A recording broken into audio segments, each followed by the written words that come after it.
Hello there, and welcome to Earth Before Light, the place where we let curiosity wander without a timer and give big questions the time they deserve. This isn't the sort of space for rushing through bullet points or hurrying to the end. Close your eyes and step back, far back, into a world that would feel almost alien under your feet. This is the Mesozoic, where life was busy reinventing itself after catastrophe. Dinosaurs will grab the spotlight, sure, but they were only part of the cast. Oceans churned with reptilian hunters, skies stitched with wings unlike any bird alive today, and forests that smelled of resin and damp earth more than blossoms and fruit. To picture this age, let go of today's map. At the beginning, the continents you know weren't scattered. They were fused into a supercontinent called Pangaea, a single sweep of land girdled by vast, unfamiliar oceans. The air itself was different, its balance of oxygen and carbon dioxide shaped by active volcanoes and spreading conifer forests. Mammals existed, but small and quiet, slipping through shadows. You wouldn't have heard modern birdsong, and the soft drone of bees was missing too. Flowering plants hadn't made their grand entrance yet. This era didn't start from calm. It began as a rebuild. Just before the Mesozoic, Earth suffered a staggering mass extinction that erased most ocean life and devastated the land.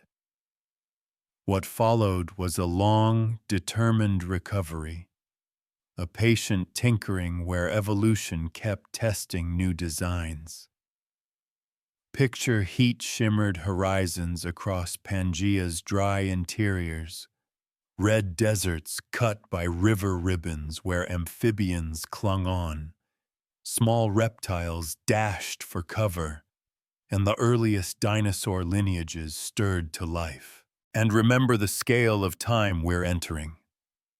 The Mesozoic stretches from roughly 252 to 66 million years ago, about 186 million years of continents drifting, climates seesawing, seas rising and falling, and species appearing, thriving, and vanishing.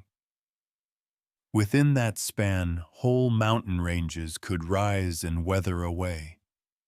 So when we talk about the world of dinosaurs, we're really stepping onto a moving stage, one that changed, slowly and relentlessly, beneath every footfall and wingbeat. Step into the early Mesozoic and breathe in an atmosphere that doesn't quite match today.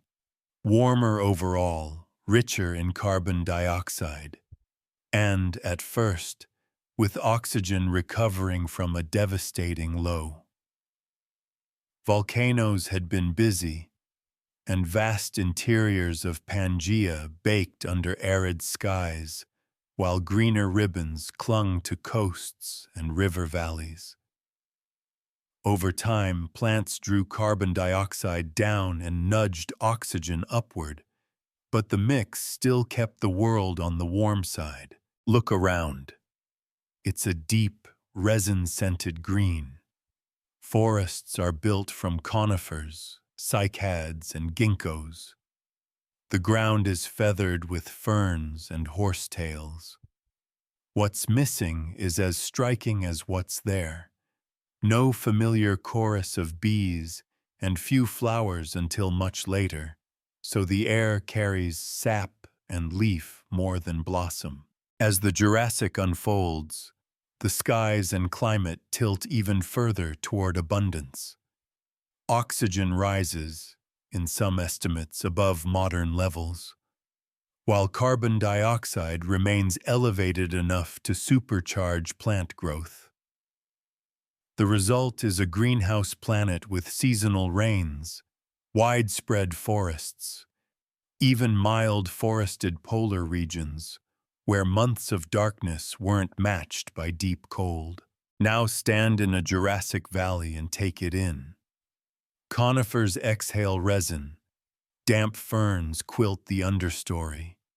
High above, sauropod necks sweep like moving treetops, stripping branches with metronomic calm. At your feet, mouse-sized mammals scurry for cover, while early lizards hug warm rock. By the water's edge, crocodile-like ambushers wait for a careless drink. Overhead, pterosaurs spiral on thermals, scouting for fish or a quick steal. This isn't a stage for one star. It's a crowded, negotiating ecosystem. And the oceans? They're running a parallel epic. Sleek ichthyosaurs rocket after shoals. Long-necked plesiosaurs glide like myths made muscle. Later, power-built mosasaurs seize the throne. Tides, currents, and rising inland seas tune climates on land and seed entire food webs at sea. All of this life is unfolding on a restless planet.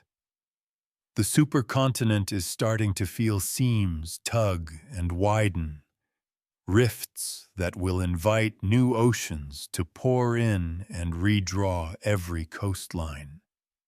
That slow crack of Pangaea is where we go next. Picture cracks crawling across a supercontinent, like lightning frozen in stone. Pangaea, once a single sweep of land, began to pull itself apart. The rifts did not whisper. They breathed magma. Lava spilled into new wounds, gases surged skyward, and climate lurched. Near the Triassic-Jurassic boundary, vast eruptions, the kind we now call the Central Atlantic Magmatic Province, darkened skies, loaded the air with carbon dioxide, and helped trigger extinction before the world steadied into a new order. From those seams, oceans were born. What began as narrow, salt-fingered gulfs widened into the earliest Atlantic. Africa drifted from South America. North America edged away from Europe. The change was glacial on a human scale, but epochal for life. Coastlines multiplied, climates shifted, and habitats diversified with every millimeter of widening sea. Fragmentation didn't just redraw the map, it multiplied opportunities. Shallow epicontinental seas flooded rifted margins. New shores coaxed forests, swamps, and reefs into being. Isolated land masses nudged species down separate evolutionary paths, turning a once-connected biosphere into a mosaic of local experiments. Diversity surged precisely because the world had been taken apart. By the Cretaceous, high sea levels had transformed continents. North America split in two beneath a warm, shallow seaway that ran from the Arctic to the Gulf, an inland ocean where mosasaurs hunted and sediments quietly stacked the pages of tomorrow's fossil record. Europe became a scatter of islands, each a laboratory of climate and life. Water rearranged wind, currents rearranged rain. As land masses drifted, ocean circulation rerouted heat, birthing monsoons where deserts once sprawled and softening polar coasts with greenhouse warmth. The same tectonic shuffles that opened seas also raised mountains, casting rain shadows and carving new ecological boundaries across continents. Stand, in your mind, on a newborn shoreline. Behind you, rift-born highlands channel rivers down fresh valleys. Before you, a shallow sea gleams, stocked with plankton, fish, and the first bold reptiles testing pelagic life. The planet is not merely background, it's the engine. And with each slow turn of the plates, it writes new roles for every creature that breathes, swims, or flies. When the curtain rose on the Triassic, Earth was still catching its breath. The great die-off at the end of the Permian had emptied niches like abandoned houses after a storm. What followed was a rebuilding, cautious at first, then exuberant. Rivers braided through red deserts. Seasonal monsoons visited the coasts. Hardy plants, conifers, ginkgos, saccades, stitched green back across dust-tired land. Food webs grew from the bottom up. Algae and plankton returned to sunlit shallows. Insects diversified on land, and little by little the scaffolding of life felt sturdy again. Early on, the old mammal-like synapsids, the therapsids, still held important roles. Some were tusked browsers, others sharp-toothed hunters. But a new dynasty was assembling in the wings. The archosaurs, relatives to crocodiles, pterosaurs, and eventually dinosaurs. They were built for heat and hurry, with upright postures that lifted bellies off hot ground and let legs swing beneath like pistons. Where the air shimmered over Triassic flats, you could watch them experiment with shapes: long-snouted fissures, armored tanks, sleek pursuit predators. Dinosaurs did not stampede onto the scene fully formed. They entered as light-framed sprinters, two-legged, tail-balanced, the size of dogs and deer. They were opportunists, feeding on insects, small vertebrates, and tender shoots, testing the edges of speed and agility in a landscape that rewarded economy. While bigger, heavier rivals dominated, these lean newcomers refined the traits that would later scale up: efficient hips, air sac-lightened bodies, and fast growth. The oceans ran their own recovery parallel. Coral colonies reappeared, reefs knitted together like underwater cities. Sleek ichthyosaurs evolved torpedo silhouettes for pursuit in open water, while long-necked plesiosaurs explored a different hunting style: patient ambush from below. Plankton blossomed, and with them came layered food chains that could sustain giant mouths and swift jaws alike. By late Triassic time, the planet felt busy again. Too busy. Vast volcanic outpourings split Pangaea's seams and tossed heat-trapping gases into the sky. Climate jolted. Many long-established reptilian lineages stumbled. In the vacancies that followed, dinosaurs, already tuned for speed, stamina, and versatility, rose from background players to headliners. The world didn't crown them in a day. It simply found that, after the shocks, the creatures best built to keep moving were the ones that would define the next act.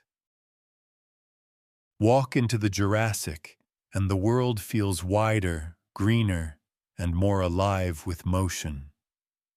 The breakup of Pangaea has softened climates. Monsoon belts pulse seasonally, and forests of conifers, cycads, and ginkgos run like dark velvet over hills. Ferns unroll beside rivers, Horsetails draw straight lines along marshes. Even the high latitudes wear trees. Cool, yes, but not bitter. Their summers long and bright, their winters dim rather than deadly. In this greenhouse hush, dinosaurs scale up. Sauropods, living suspension bridges of bone and tendon, move in steady herds, their necks sweeping different feeding heights like orchestra sections tuned to separate notes. Some, built like Diplodocus and Apatosaurus, carry long whipcord tails that balance their horizon-length bodies. Others, in the Brachiosaurus style, raise forequarters like living cranes, reaching into the canopy others can't touch. Their footprints stamp braided paths to lakes and low floodplains where fresh growth springs after every seasonal flood. Predators match them with power and economy. Sturdy-jawed allosaurids stalk between tree boles, reading wind and shadow, while lean coelurosaurs test speed and clever hands. Not every fight is blood and thunder. Much of the drama is patience, wading downwind, angling toward a panicked edge of a herd, pushing luck without breaking bone. Nearby, plated stegosaurs browse with slow certainty, their backplates catching sun and shadow as tails end in thagomizer spikes that promise consequences for carelessness. Look up. The sky writes its own chapter. Pterosaurs ride thermals spilling off warm, forested slopes. Long-tailed forms like Rhamphorhynchus thread river corridors, while short-tailed pterodactyloids begin to appear over lagoons, learning the economies of coastal wind. In time, feathered theropods will test the air from below, glides, then flutters, then true flight, setting the stage for birds to join the chorus before the Jurassic curtain falls. Beneath the canopy, the little people of the night keep their stories small and safe. Mammals, shrew-sized, sharp-sensed, hunt insects, sip nectar where primitive blooms begin to experiment, and perhaps glide between trunks on skin sails. They're not failures, they're specialists, thriving in the hours and niches large dinosaurs mostly ignore. Lizards warm themselves on sandstone ledges. Crocline hunters hold still in tannin-dark creeks, patient as driftwood until the water ruckles with chance. The seas echo the abundance. Ammonites whirl like coiled lanterns in the plankton-lit shallows, their shells a calendar for geologists yet to come. Sleek ichthyosaurs hunt in open water. Plesiosaurs patrol edges and embayments. Reef systems grow baroque, stacking limestone pages as coral and microbial builders keep pace with warm, clear water. What ties it all together is rhythm. Continents parting, seas rising, rains returning, forests answering with growth. The Jurassic is not just the age of giants. It's the age of systems settling into a generous groove, energy flowing from sun to leaf to muscle with fewer winter checks than today. But nothing on Earth holds still for long. As the Cretaceous dawns, seas will climb higher, flowers will rewrite the plant world, and new hunters will refine speed and strategy in ways even Jurassic veterans couldn't predict. Open the Cretaceous like a window, and the world hits you with warmth, wet light, and long horizons of shallow sea. Tectonic plates keep parting. Coastlines braid into peninsulas and island chains. An inland ocean cleaves North America. With higher sea levels and busy volcanoes, the climate leans greenhouse soft, and life answers with vigor. Then comes a quiet revolution. Flowers. Angiosperms slip into the understory at first, small and experimental, but their strategy is explosive. Color, scent, nectar, and neatly packaged seeds. Pollinators follow and diversify. Beetles and flies take early shifts.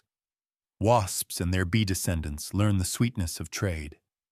Forest palates brighten. Smells sharpen from pure resin to spice, fruit, and blossom. Where cones once ruled alone, petals begin to bargain with insects, and evolution starts dealing faster hands. Herbivores adapt in step. Duck-billed hadrosaurs wield dental batteries, hundreds of teeth that grind like millstones, able to process tough leaves and flowering shrubs with ruthless efficiency. Ceratopsians, brow-horned and frilled, harvest low growth in sweeping arcs, their beaks snipping stems with metronomic certainty. Ankylosaurs trundle through ferny clearings, armored to the eyelids, their tail clubs a final argument against any miscalculation. This isn't chaos. It's careful partitioning, different heights, different plants, different jaws, so that a valley can feed a crowd without going bare. Predators scale their answers. Tyrannosauroids, once lithe and modest, trend toward the thunder of apex forms in the late Cretaceous. Great skulls packed with bone-crushing teeth, senses tuned to distance and dusk. Around them, sickle-clawed dromaeosaurs test speed, leverage, and cooperative strategy beneath feathers that insulate, signal, and, in their smaller cousins, experiment with glide and flight. The arms race is real, but so is the efficiency. Fewer wasted chases, more learned patterns, hunters and hunted reading the same landscape like a shared book. Look up, and the sky is negotiating too. Pterosaurs push size to mythic, coastal giants that launch like living hang gliders, patrolling shorelines and estuaries. Birds diversify into nimble perches and darting insect specialists, filling interiors that reward quick turns more than wingspans. Rather than a single winner, the air sorts itself into neighborhoods: cliff, lagoon, canopy, open water, each claimed by those built precisely for its demands. Out at sea, the apex crown changes heads. Streamlined ichthyosaurs fade from the stage, long-necked plesiosaurs endure, and mosasaurs surge in. Serpentine, power-tailed lizards turned marine titans, strong enough to shatter ammonite shells and challenge anything short of a storm. Plankton blooms feed layered food webs. Chalky seafloors quietly store the remains, writing a whitestone archive of Cretaceous sunlight. Piece by piece, the planet hums to a faster rhythm. Flowering plants accelerate nutrient cycles. Insects shuttle energy with intent. Herbivores and predators refine their tools. Seas and skies sort vast spaces into workable routes.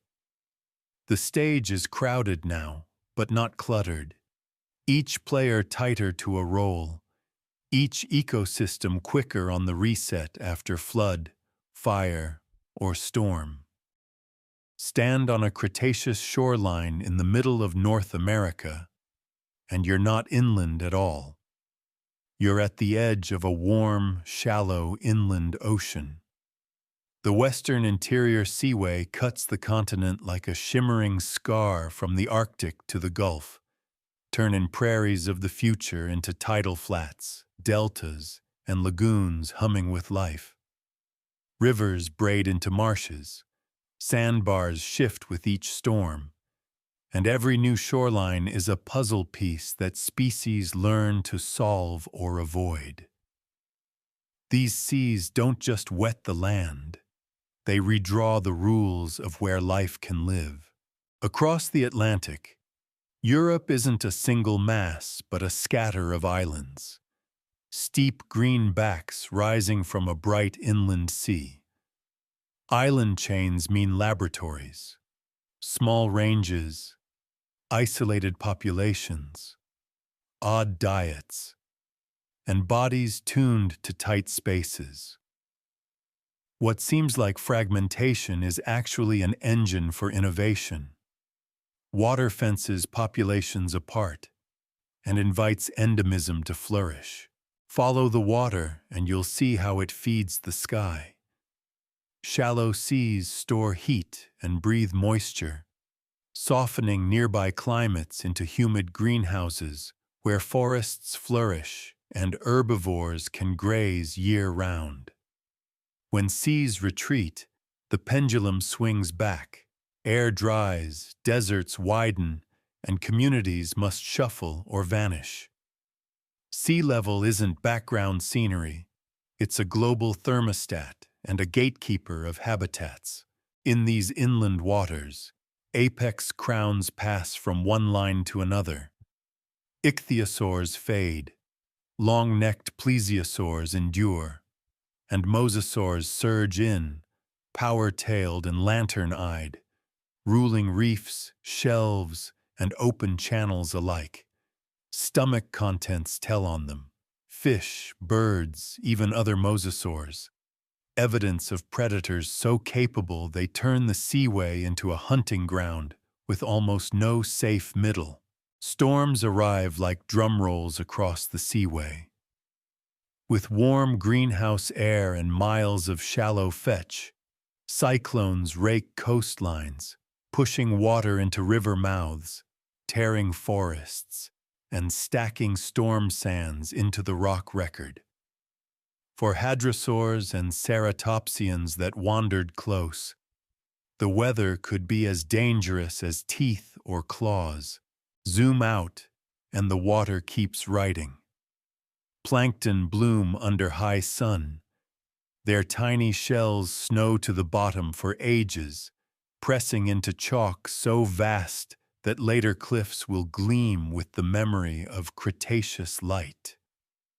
Seas connect and separate in the same breath. Highways for marine life, barricades for land animals. Tilting evolution toward difference in one place and mixing in another. By night, the seaway is a black mirror stitched with stars. You might hear pterosaur wings whisper over the surf, or the sudden cannon-shot splash of a mosasaur breaking the surface. And you'd feel, in your bones, that water doesn't just fill basins. It edits maps, climates, and lineages, then leaves the proof in stone for anyone patient enough to read. Before there were birds, there were feathers. Soft, simple filaments draped over small, quick theropods that hunted in leaf-dim light. At first, feathers were about warmth, not wings. Downy coats held heat in bodies that ran hot and fast. Colors and patterns turned those coats into signals. Warnings, courtship flags, quiet camouflage. Over time, feathers learned new tricks, branching into veins, strengthening their shafts, aligning into fans that could steer a sprint or flare like a handheld brake on a downhill dash. Look closely at these early bird relatives, and you'll see a toolkit coming together. Lightened bones riddled with air sacs turn lungfuls into bellows, moving air in a one-way loop that feeds stamina. A wishbone, springy and fused, anchors powerful chest muscles.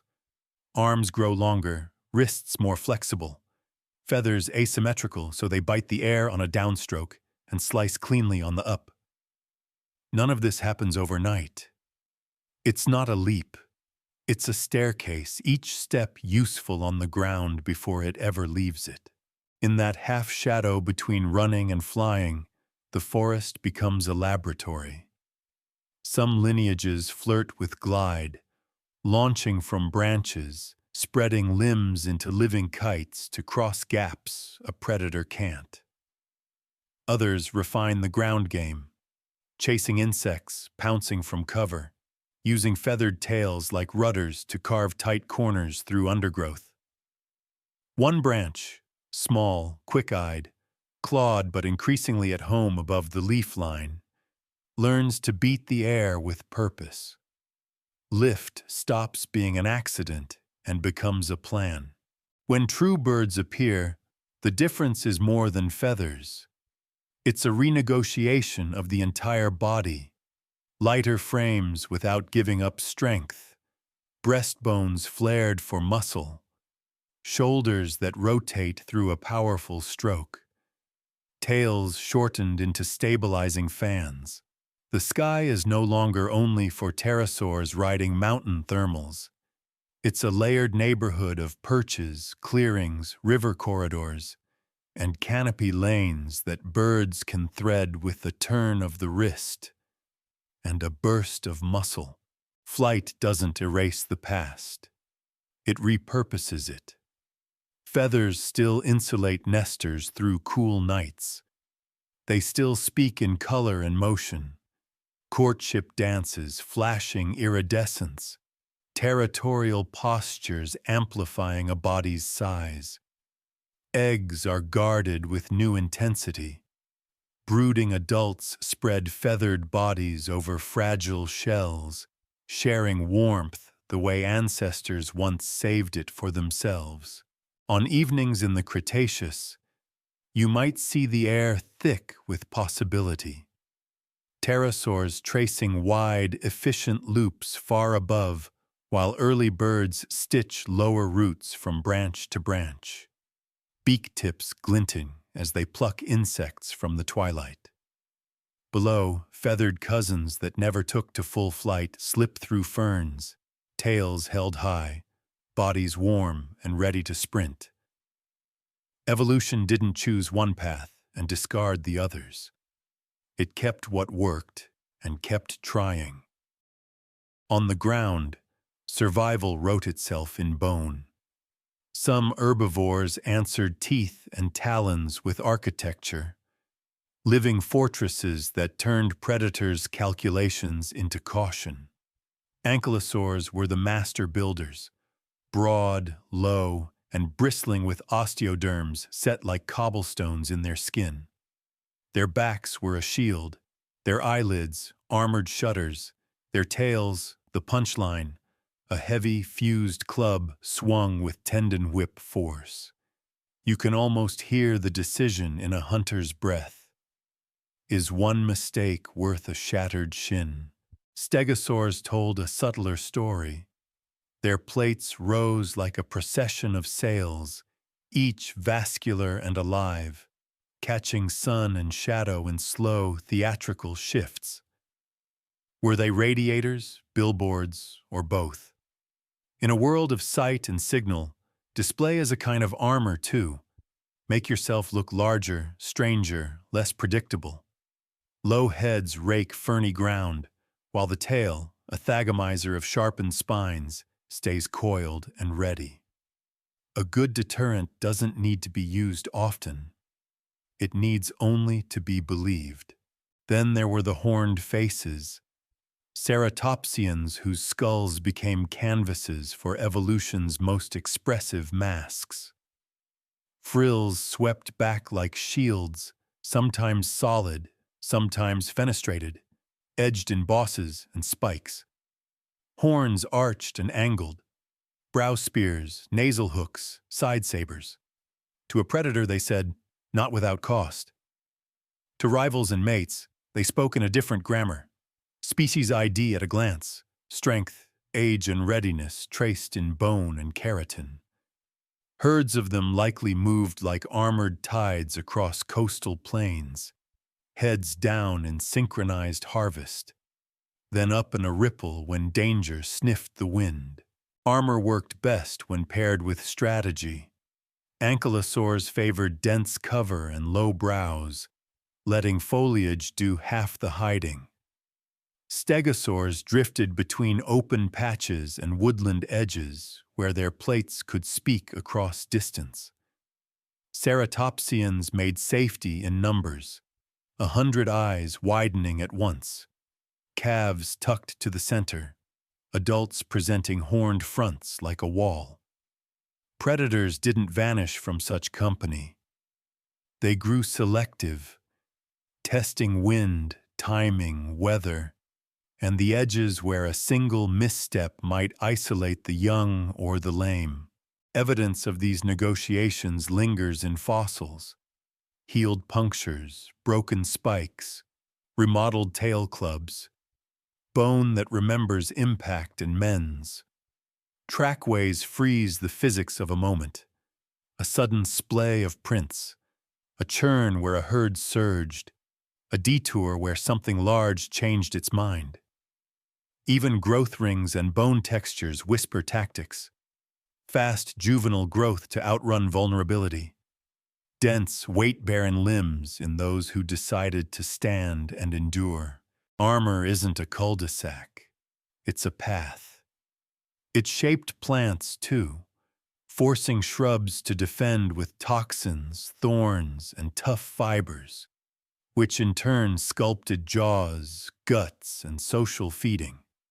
It shaped landscapes, as armored grazers opened light into understories and ferried nutrients between river bars and flats.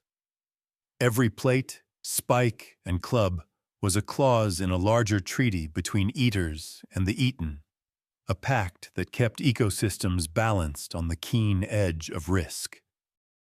When day belongs to thunder-footed giants, night carves out its own kingdom.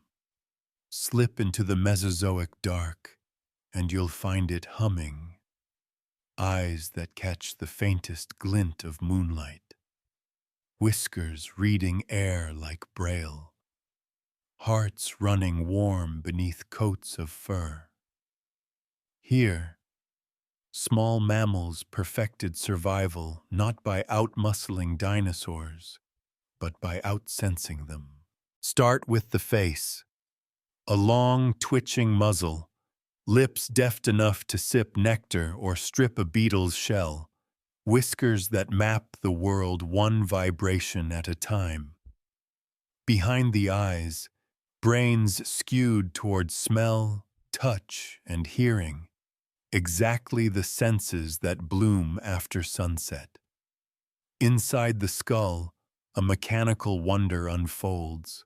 The old reptile-like jaw joint shrinks and migrates inward, repurposed as delicate middle ear bones. With that upgrade, the night suddenly has texture.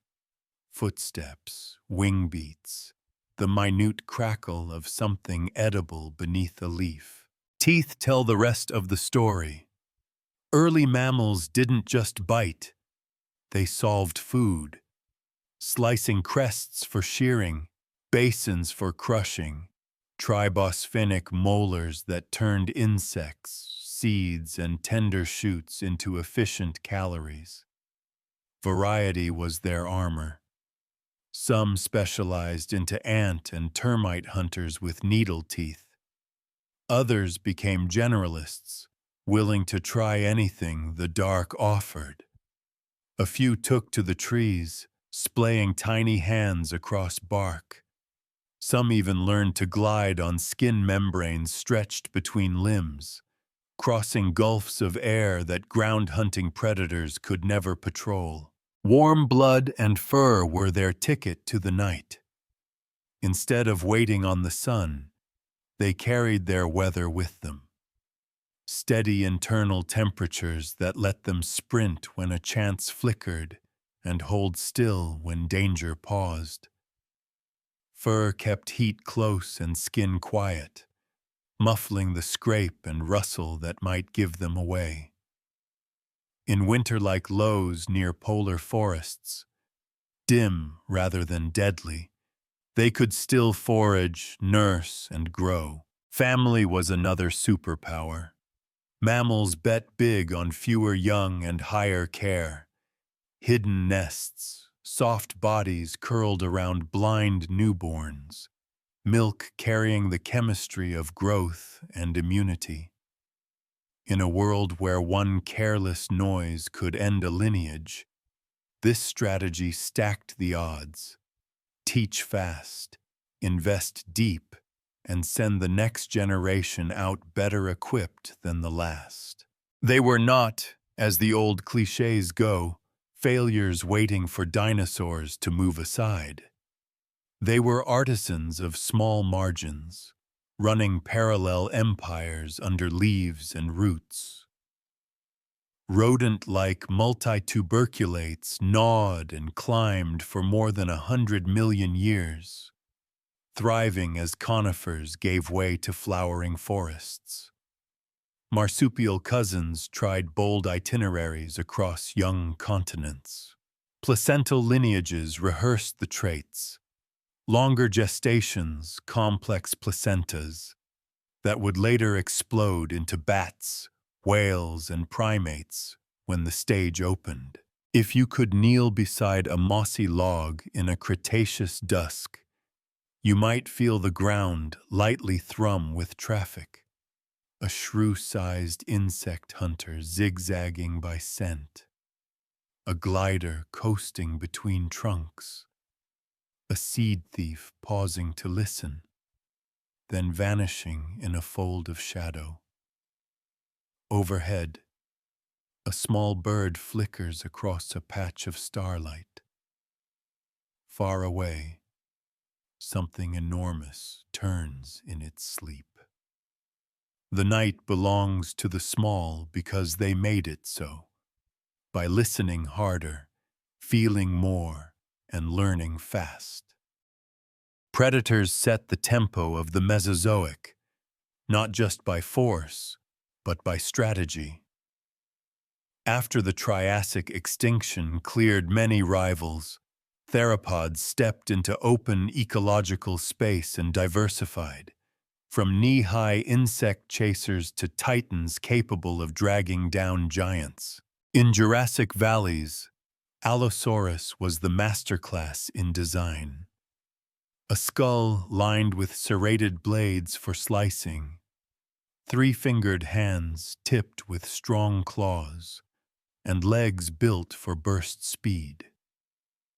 Evidence suggests active hunting, sometimes even loose group efforts shadowing herds of sauropods and striking when one animal fell out of formation.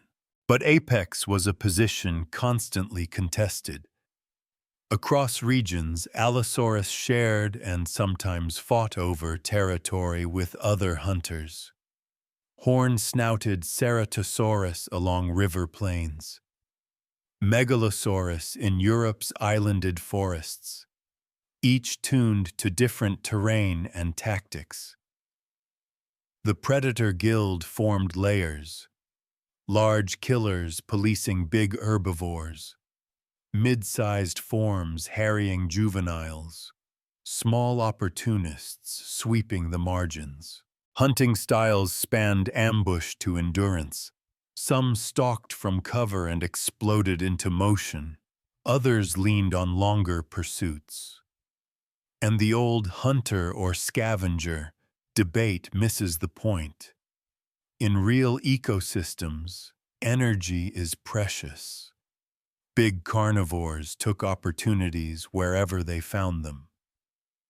Bite marks, healed injuries, and trackways of multiple carnivores trailing herds preserved this messy, efficient reality. By the Cretaceous, the apex crown had many shapes. Spinosaurus, river-haunting, and semi-aquatic, specialized in fish and shoreline scavenging, an aquatic gamble few giants took. Tarbosaurus, a close cousin of T-Rex in Asia, bore a massive skull and bone-crushing bite, while southern continents bred titans like Giganotosaurus to rival any northern king. Predators split niches, fish-eating spinosaurids here, fleet, sickle-clawed pack hunters there, proving that top is plural when habitats diversify. Zoom in on a single hunt, and you'll see a choreography of risk. A herd of hadrosaurs tightens ranks. Juveniles vanish toward the center. A big theropod tests the flanks, saving energy, waiting for a stumble. Smaller hunters cut through brush, grabbing insects or raiding nests while keeping one eye on the wind. Overhead, pterosaurs circle for scraps. After the kill, mammals and beetles finish the cleanup. The ecosystem fed at every scale by a single success. The record of their lives isn't just skeletons but behavior frozen in place. Parallel trackways of hunters shadowing herds, bone beds with multiple carnivores, social living, shared feeding, and healed wounds that testify to near misses and brutal lessons survived. These are not monsters in isolation, but players in a balancing act that kept populations, landscapes, and energy in check for millions of years. To understand why the Mesozoic teamed with giants and speed, look inside the bone. Under a microscope, many dinosaur bones aren't slow, reptile-like laminations. They're bustling with fibrolamellar tissue, bone laid down fast, riddled with blood canals, the signature of high growth rates. In the largest sauropods, this meant racing from hatchling to multi-ton teenager before predators could catch up. In lithe theropods, it meant building a springy, lightweight frame quickly, then refining it with strength where it mattered most. Growth recorded its own diary. Lines of arrested growth, subtle rings, mark seasonal slowdowns. In some bones, the rings tighten as adulthood arrives. Evidence that the animal's energy budget shifted from growth to maintenance, display, and reproduction. In a few fossils, paleontologists have even found medullary bone, temporary calcium-rich tissue grown by egg-laying females as a mineral bank, capturing a moment in a life cycle frozen in stone. Breath and bone worked together.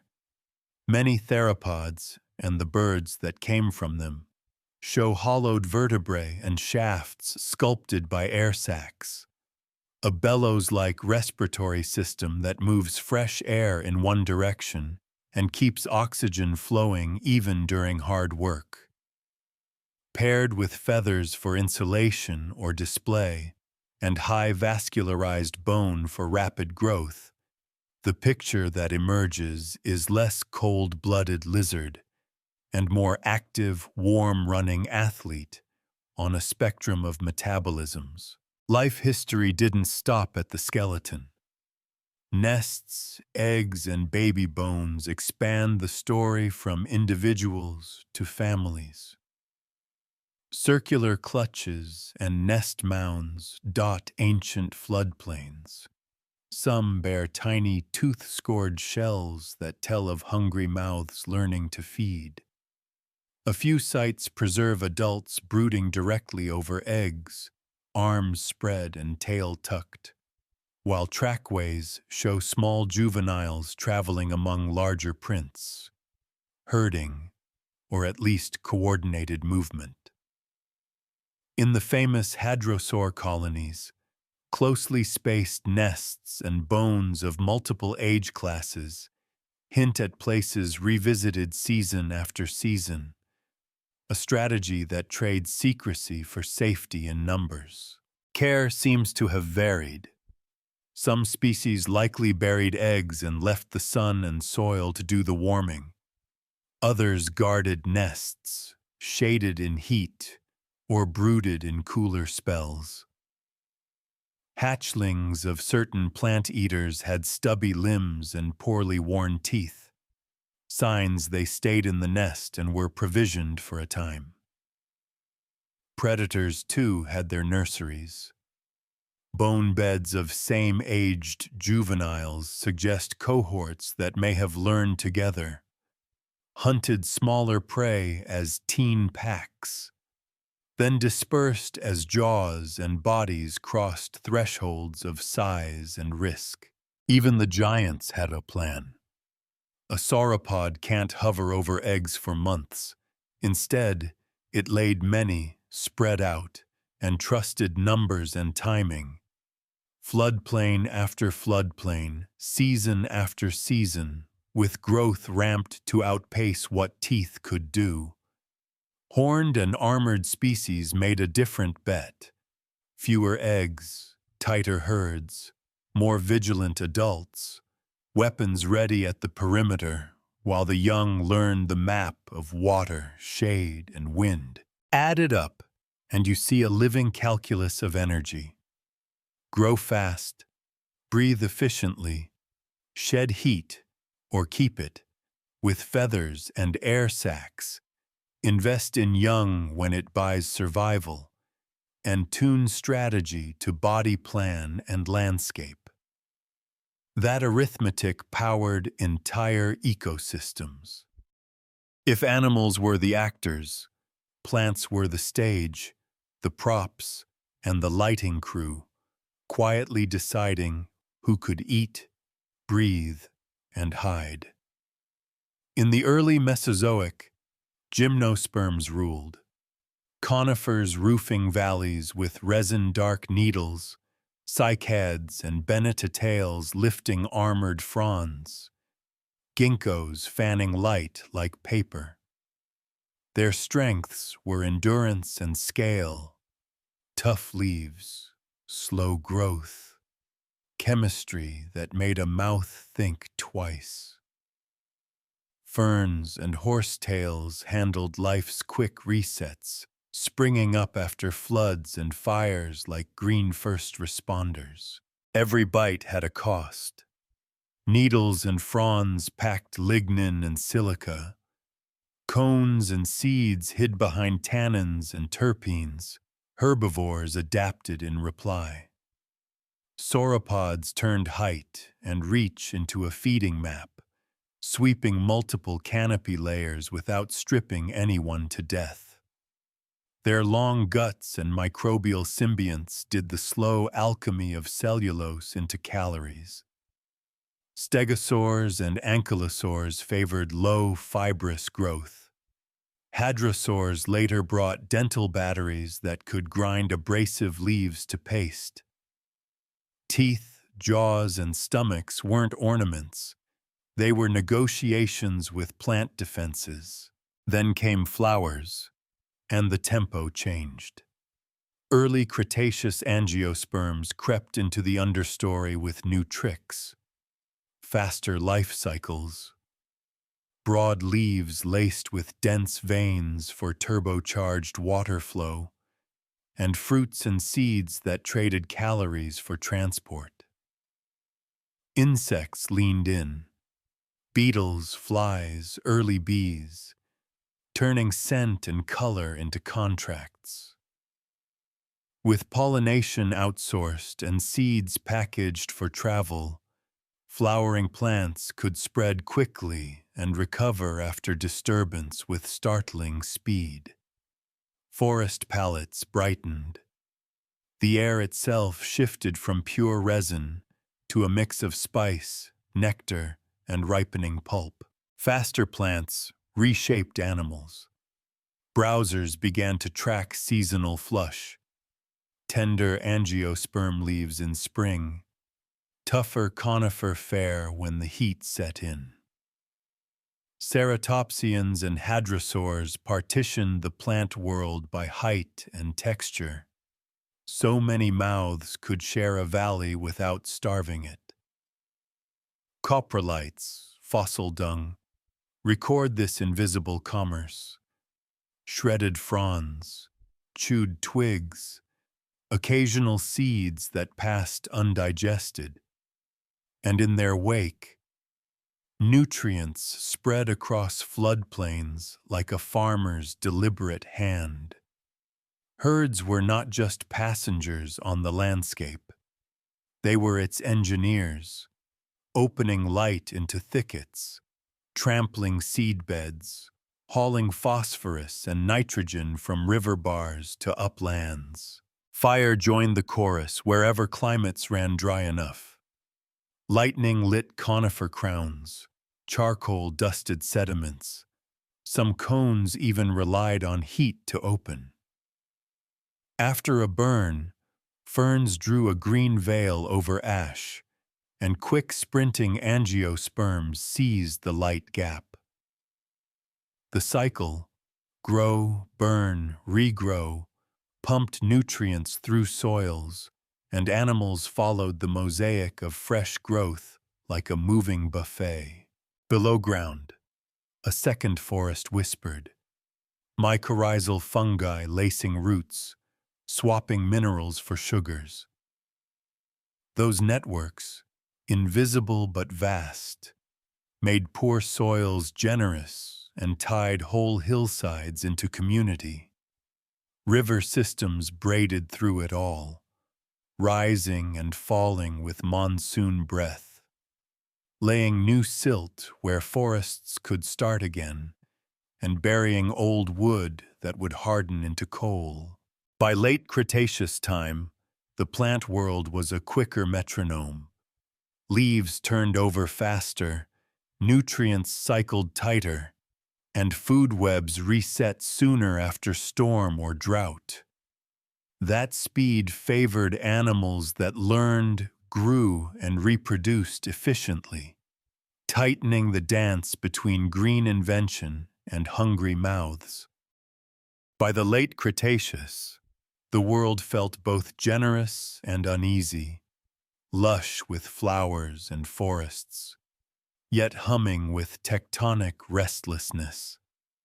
Plates kept moving, and each slow shove or rift sent ripples through wind, rain, and ocean flow. In western North America, deep forces lifted the land in fits and starts, the Laramide pulses pushing up broad, young mountains and buckling old seafloors into high country. Rivers rerouted. Floodplains rose and dried. The Western Interior Seaway, once a warm blue corridor from Arctic to Gulf, began to breathe shallow and then, in places, pull back. Where waves had lapped at ferny shores, mud turned to meadow and sand to prairie in the making. Sea's right climate in longhand. When shallow oceans sprawl over continents, they store heat like giant thermal blankets, softening winters and feeding storms that keep forests evergreen. When they retreat, the pendulum shifts. Land heats and cools faster, seasons sharpen, and interiors swing toward drought or frost. Even without ice caps at the poles, the planet learned new edges: coastal humidity versus inland dryness, gentle maritime breezes giving way to bite and crackle far from shore. Life adjusted, but always with a cost measured in lost specialists and newly minted survivors. Ocean currents, too, were rethreading the globe. Narrowing gateways and widening basins tuned how warmth moved from equator to pole. Where currents delivered steady comfort, reefs and plankton meadows thrived, pumping food up the chain to fish, marine reptiles, and seabirds. Where the conveyor faltered, dead zones and turnovers could darken water, pruning communities like an unseen tide. On land, monsoon belts crept and shrank with each continental nudge, shifting the green map that herds and hunters had memorized over generations. Volcanoes joined the chorus. In the final slices of the Cretaceous, stupendous outpourings in what is now India began to lay down stacks of basalt. The Deccan eruptions breathing heat-trapping gases and aerosols into the sky. The climate did not flip overnight, but even small global nudges can play out as local upheavals. Longer drought spells here, harsher storms there, coastlines battered by stranger seasons. Plants and animals were resilient. This was not their first climate swing, but resilience always has a breaking strain when stressors stack. And yet, if you walked a late Cretaceous valley on a calm day, you might never suspect that balances were shifting. Hadrosaurs still murmured in great herds along river levees. Frills of ceratopsians caught the last light like banners, and dragonfly wings stitched silver over oxbow ponds. Pterosaurs rose on evening thermals. Early birds arrowed between trees. Small mammals traced their nightly circuits beneath roots and fallen logs. The world felt practiced, efficient, an orchestra so well-tuned that each instrument could cover for another when the weather turned or the river ran low. But below that poise lay tension, the kind you feel before a storm when the air goes thick and the leaves hold still. Continents were not done moving. Seas were not done breathing in and out. Volcanoes were not done speaking. The planet was adjusting its dials in a dozen places at once, and somewhere out beyond the blue, an unrelated peril was already on a collision course, indifferent to every careful adaptation Earth had assembled. Dawn in the late Cretaceous broke like any other. Warm air, insect haze, herds moving toward water. Then a new star appeared in the daytime sky and grew brighter, wrong in its speed and silence.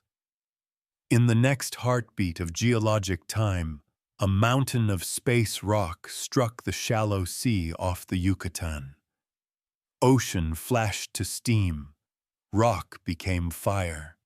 Shockwaves raced through water and crust faster than thought.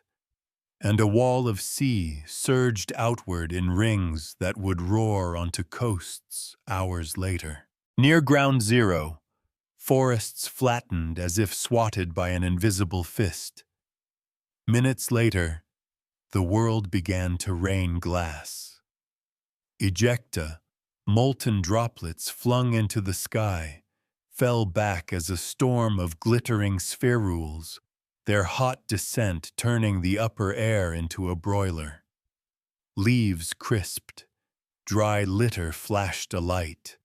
Fire leapt ridge to ridge until whole regions glowed at once. Far beyond the fires, earthquakes ran down fault lines, landslides foamed into rivers, and the ocean heaved with waves that forgot their usual rhythm. Then came the dark. Dust, soot, and sulfate aerosols climbed the stratosphere and drew a veil over the sun. Days dimmed to twilight. Temperatures slid. Photosynthesis faltered. Food chains shuddered at their roots. In the seas, the tiny architects of sunlight, the plankton with chalky shells, were hammered. On land, forests shed, rivers choked with ash, and the steady pulse of seed to leaf to bite to bone broke into stuttering silence. Extinction did not fall evenly. Anything that needed abundant food at the top of long chains, giant herbivores, their giant hunters, and the titans of the sea, found themselves with too little too late. Non-avian dinosaurs, already tuned to rich, steady plant communities, vanished from the record outside of birds. Pterosaurs, sky lords since the Triassic, went with them. In the oceans, the great mosasaurs and many plesiosaurs dwindled into the quiet. Ammonites, those coiled lanterns of the Mesozoic, winked out. Yet the catastrophe left threads to pull a future from. Birds, small, beaked, many ground foraging, crossed the bottleneck, perhaps on the strength of flexible diets and fast breeding cycles. Crocodilians waited it out in water. Cold blood thrift, a virtue when warmth and sunlight ran short. Turtles tucked in. Amphibians clung to wetlands. And the night shift specialists, small mammals with quick metabolisms, varied teeth, and the ancient habit of eating almost anything, survived in burrows, under logs, beside stubborn trickles of water where insects still moved. When the sky finally thinned and light returned, landscapes wore a stark new palette. Charcoal traced the lows, pale ash-coated flats, and across many regions came a fern spike, a sudden green insistence from the first plants to rush into scalded ground. Rivers reset their courses over and over, erasing and writing again. In the hush after thunder, survivors stepped forward, tentative at first, then busy. The Mesozoic's long symphony ended not with a fade, but with a crash, and the opening bars of a new movement waited in the quiet. Forests to rebuild, niches to refill, ideas to try. Stand there in imagination on that first bright morning after months of dim, a bird scratching for seeds beneath blackened stems, a mammal nosing along a creek for beetles, a young crocodile sliding into water that remembers waves tall as hills. The world is smaller, simpler, harsher, and wide open. Morning returns slowly. The soot-sifted sky thins, the sun burns through, and the first green is not a tree, but a surge of ferns, spores carried everywhere, turning ash beds into carpet.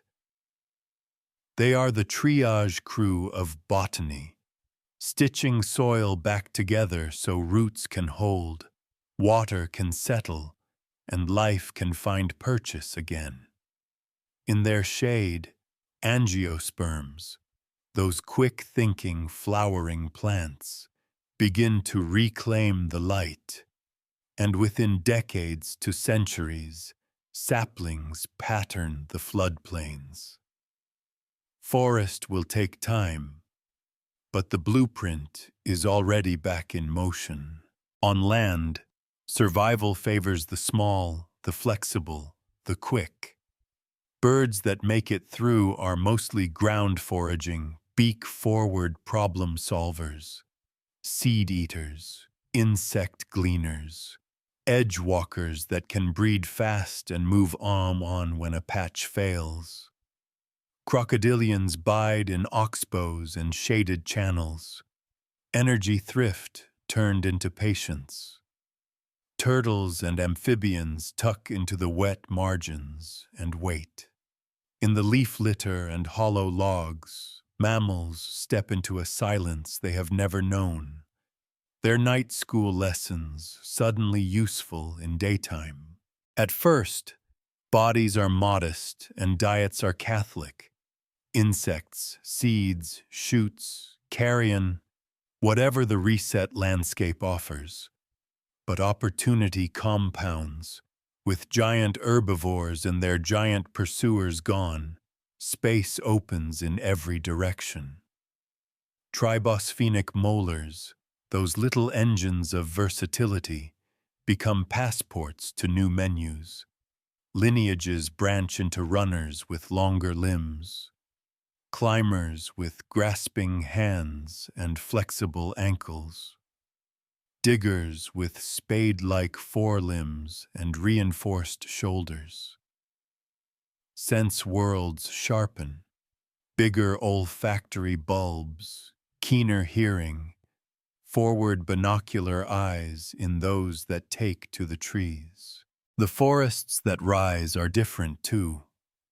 Flowering plants seize the canopy and understory alike, turning sunlight quickly into leaf, leaf into fruit, and fruit into dispersal. That speed shortens recovery after storm or flood and hands animals a faster metronome. Seasonal flushes to track, pulpy calories to chase, volatile scents that map ripeness across distance.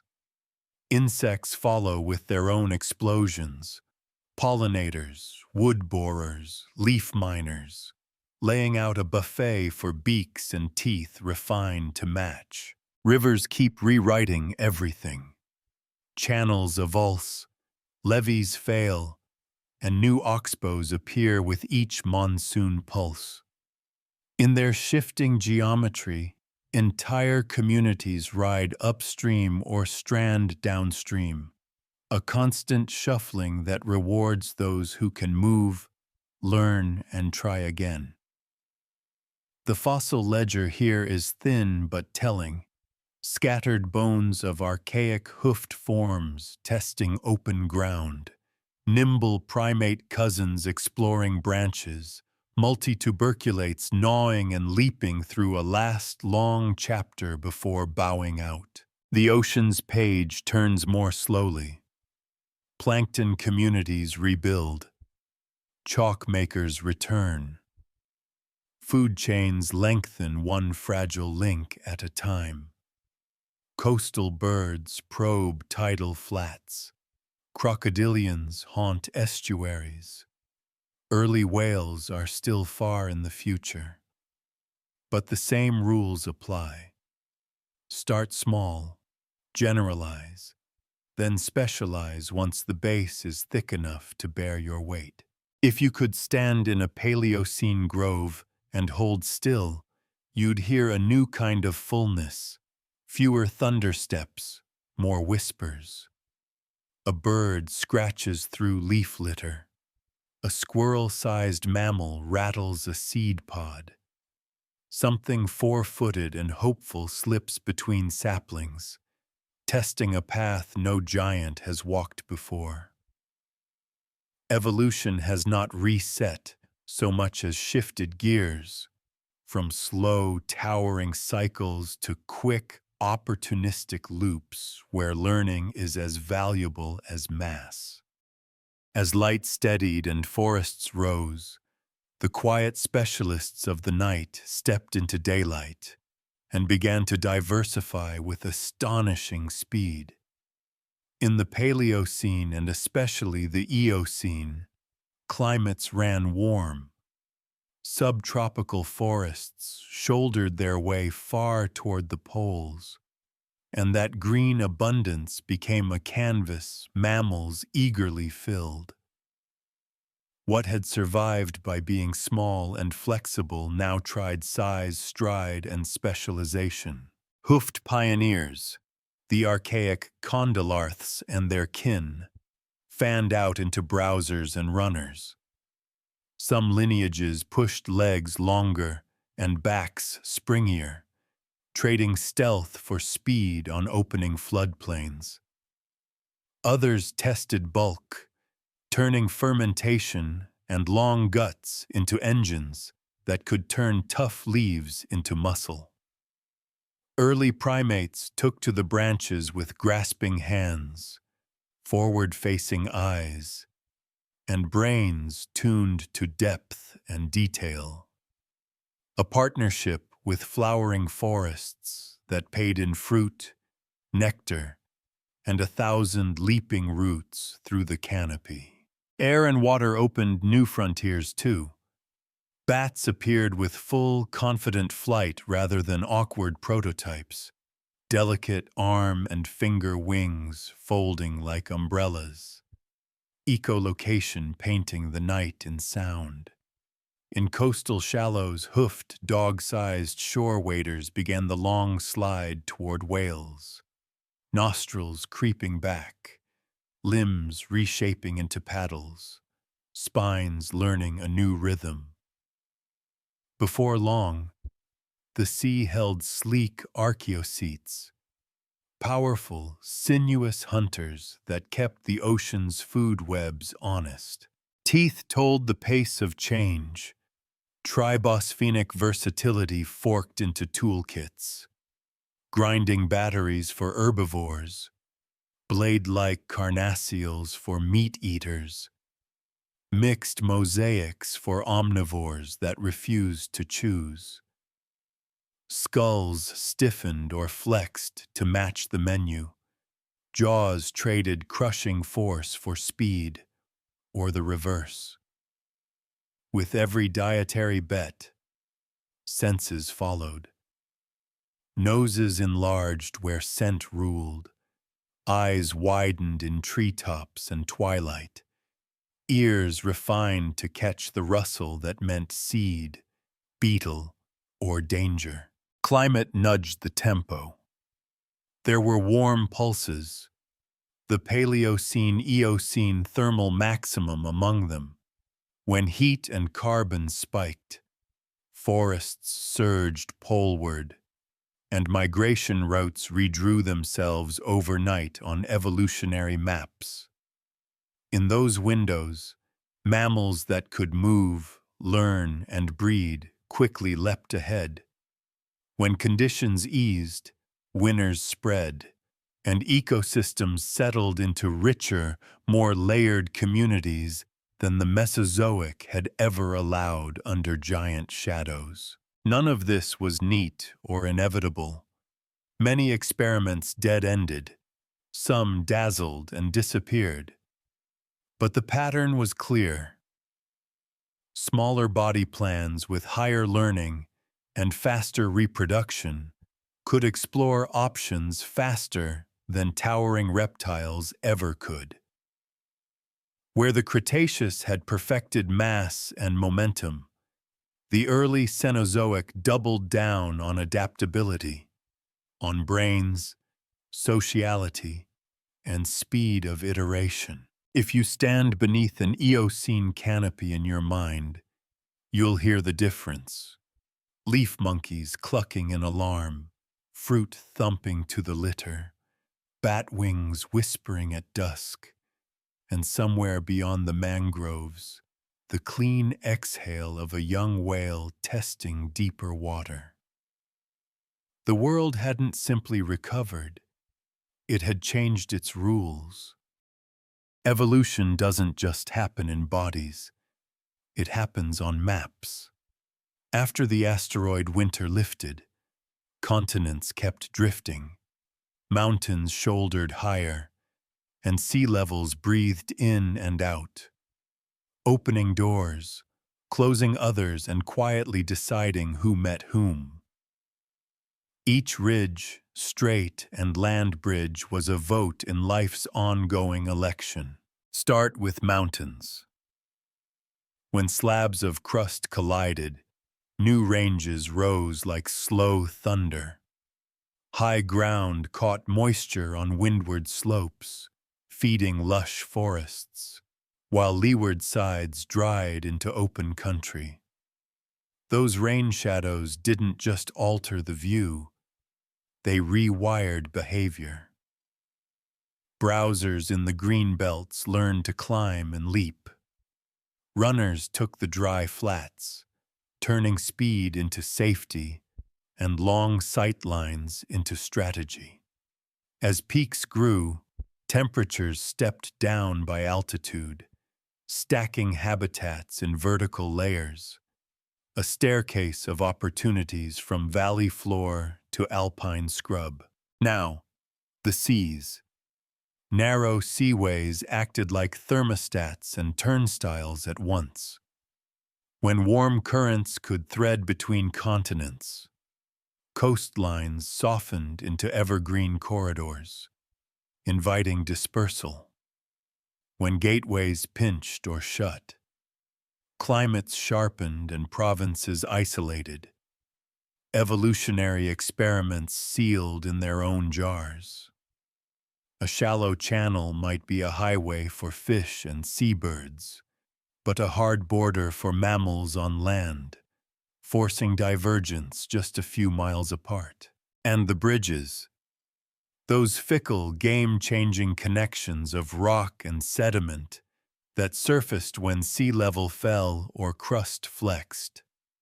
Across high latitudes, broad shelves sometimes rose enough to knit continents together, letting cold-hardened travelers, hoofed pioneers, nimble carnivores, stubborn rodents, sample new continents like neighboring neighborhoods. Some lineages flourished abroad, finding empty niches ready for their tools. Others met competitors and predators they'd never seen and blinked out. Geography gave no guarantees, only chances. Climate rode shotgun with topography. As oceans rearranged and mountains rose, wind patterns and monsoons reset. Wet belts slid, then stalled. Storm tracks learned new routes. Forests advanced or retreated accordingly, dragging animal ranges with them. In warmer pulses, leafy corridors reached poleward and stitched continents with green. In cooler intervals, those same routes frayed, stranding populations that would over time become distinct in tooth, limb, and habit, simply because distance and weather had said so.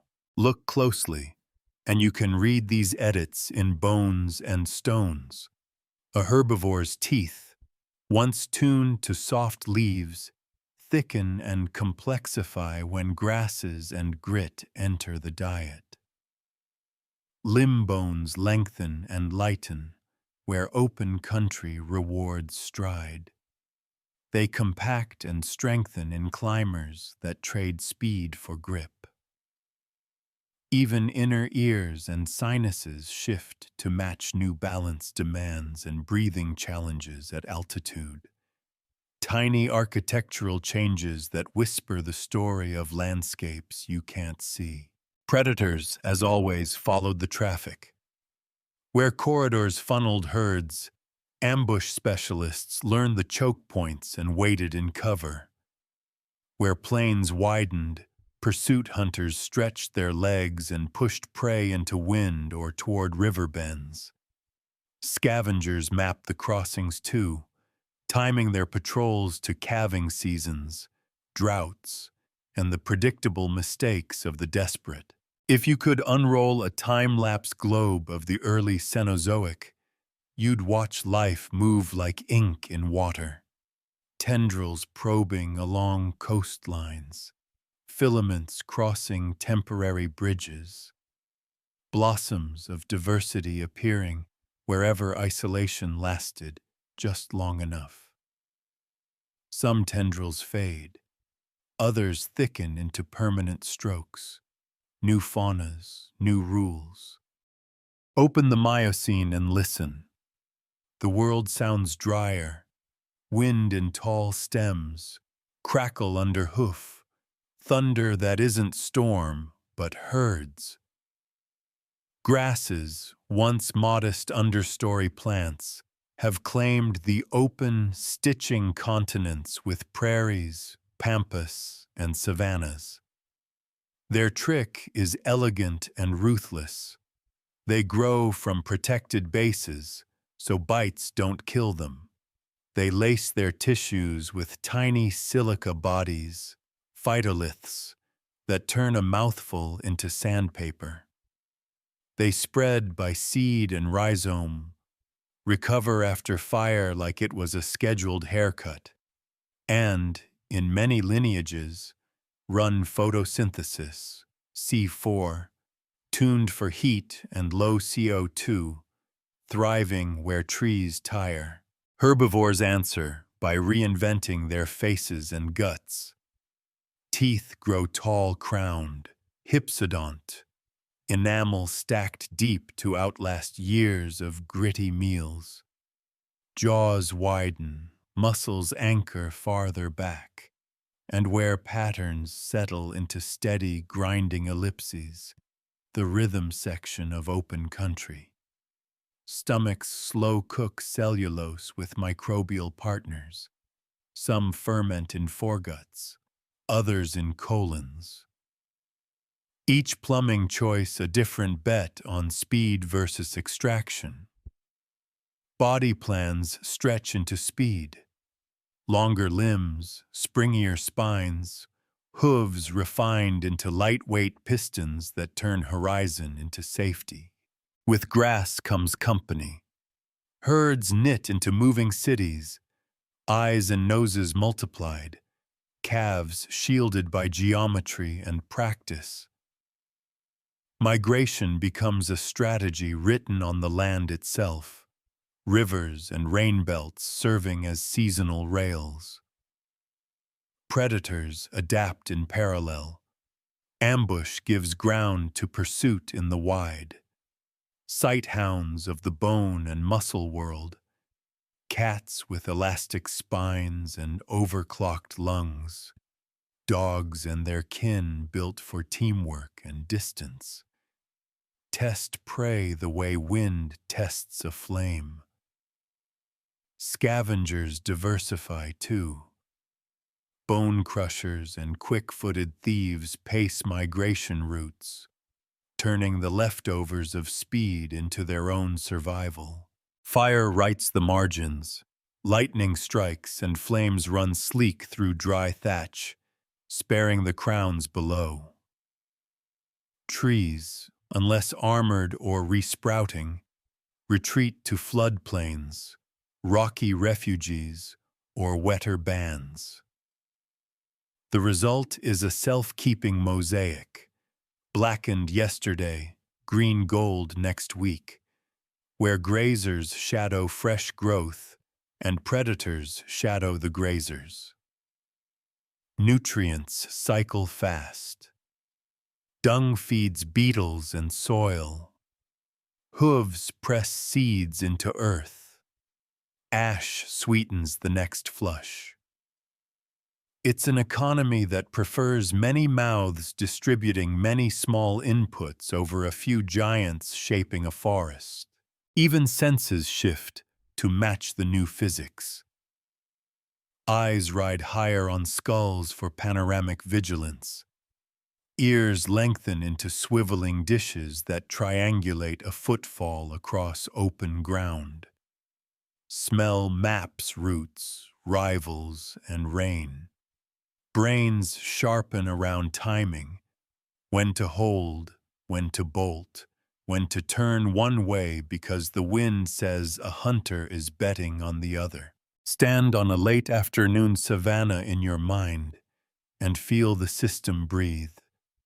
A heat-haze river of antelope sliding across the slope. A dust flag where something fast tried and missed. Vultures spiral writing a postscript in the sky. Grass didn't just add a plant. It changed time itself. Shorter cycles, quicker rebounds, lives measured in seasons of movement. The world learned to run. Grasslands rewrote the playbook, and predators learned the new math. In forests, patience and pounce once ruled. In the open, speed, lungs, and teamwork took the crown. Cats lengthened their spines into coiled springs, hips into hinges, and paws into silent grapnels. A cheetah-like build turns stride into flight. Light bones, oversized nasal passages, a tail as a rudder for mid-sprint course corrections. Other cats chose power over pace. Saber-tooths with scissor-bite skulls and thick forelimbs for wrestling prey to the ground. Later, lions and tigers balanced burst speed with brute grip and social tactics or solitary stealth, depending on the map. Dogs and their kin ran a different equation: distance over drama. Cursorial canids stretched legs and lightened feet, trading heavy claws for durable nails that don't snag. They read wind and terrain, pressing herds toward gullies or crosswinds, relaying the chase until a weak link surfaces. Hyenas, often cast as scavengers, earned their living both ways. Night runners with bone-crushing jaws, turning the calcium economy in their favor by eating what others leave as tools for tomorrow's marrow seekers. Raptors patrolled the same air highways their ancestors once traced along Cretaceous shorelines, now tuned to thermals that climb from sun-warmed flats. Eagles and hawks lifted the idea of pursuit into 3 dimensions: eyes gigantic for their skull size, foveae that lock onto motion a mile out, wings that swap between sprint and soar mid-hunt. Owls made the night their private theater, asymmetric ears for vertical sound triangulation, soft-edged feathers that turn flight into silence, talons that finish a story before the mouse ever hears it. Reptiles held their ground along the heat margins.